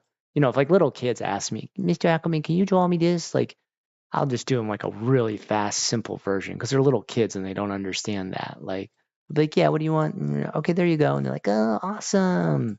It's like something you spent like 5 minutes drawing for them. But like I've had their parents before been like, I've been having this idea about a company I want to start. And I'll see it like kind of like with a bunch of palm trees and a bird flying by. What do you think about maybe drawing up the design for my company? I'd be like, yeah, dude, I'll run some commission prices past you. And they're like, oh, I don't know if we have a budget for that right now because we haven't started the company. And I'd be like, all right, well, let me know when you do, okay? Like, what the fuck are you talking? Like, I'm the art teacher. My ability is art. Like, what company are you about to start? A plumbing company? Let me show you a couple things in my house that could use some free fucking plumbing, you idiot. Like, what the fuck, dude? I always hate that shit. You love art, right? You're kind of an art guy. I don't know why I give him a country accent. I have like a country accent on some stuff I say, so I shouldn't mock it at all. Now, I have had other parents come in who are actually artists themselves, and they're deeper into the art scene than I am, and I'm jealous. There's one guy who's like the parent of one of my students, and his artwork is he does 3D molding designs for betting chips for Vegas. Like, so each, I guess, place in Vegas has like their own design for the way their chips look, so you can't mix them up from different places. And he does the artwork for the chip, which is pretty interesting. I don't know. I don't know why. I don't know why I always do the country accent. I live in a very country area. For the most part, the parents of my students are very, very, very nice.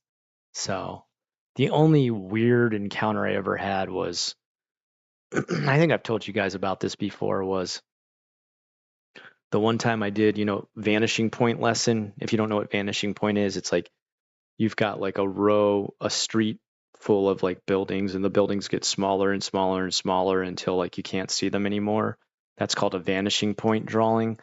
And like you do that to understand how things disappear into the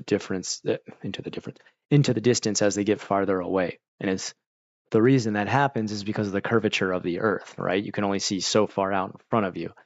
And I had one parent say like, I don't know if I like this lesson. My wife and I were flat earthers. And it's just like, okay, well, I guess my students and I were round earthers, you fucking dumbass. Like, come on, dude. Flat earthers. Even if the earth was flat, you could only see so far, you big dum-dum. Ay, ay, ay. That was the dumbest thing I ever had said to me. And I don't know if I like this vanishing point lesson, but we're flat earthers. Okay.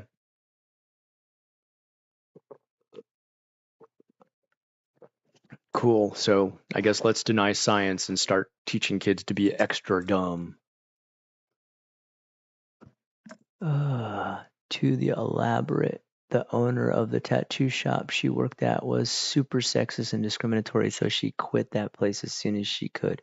Good, man. Fuck that place. Anyway, guys, I am hitting about 8 o'clock right now on my side. I am crashing out. And when I say crash out, I mean going to sleep.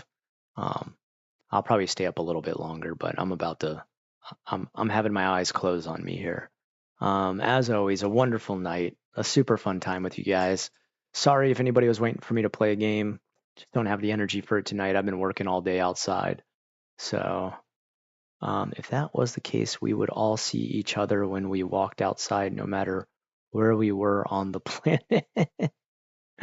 Well, I mean, it's just like, it's so stupid. Like,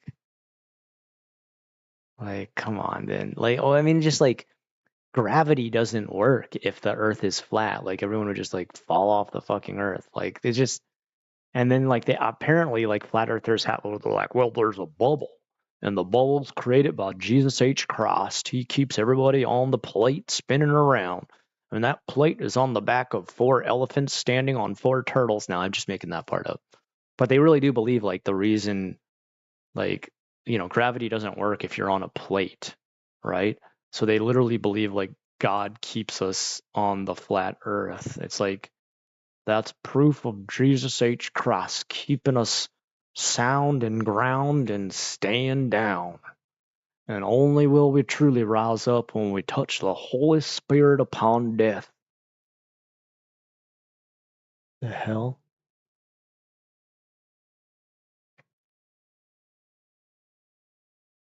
Someone's riding a car around my neighborhood, like blasting the Halloween theme. Like from the movie Halloween with Michael Myers. That's creepy. But kind of cool at the same time. Gee.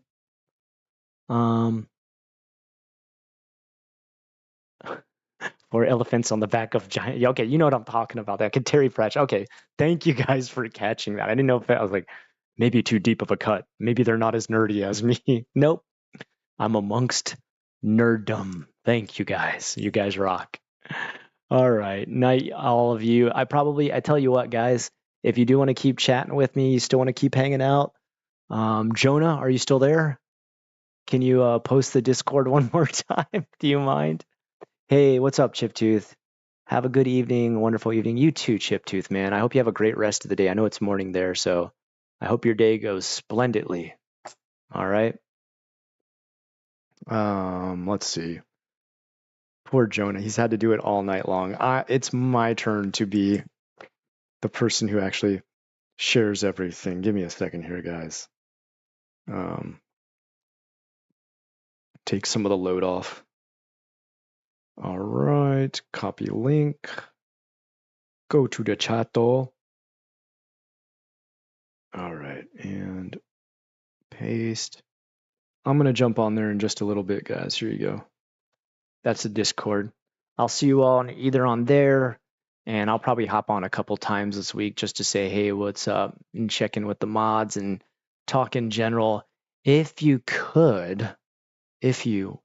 would, think about hopping into the Osoroshi one and tell me any ideas you have. Like, Osoroshi, I want to give it more time. I'm still considering whether or not I'm going to be able to make one more video before the end of October, but I don't know, man.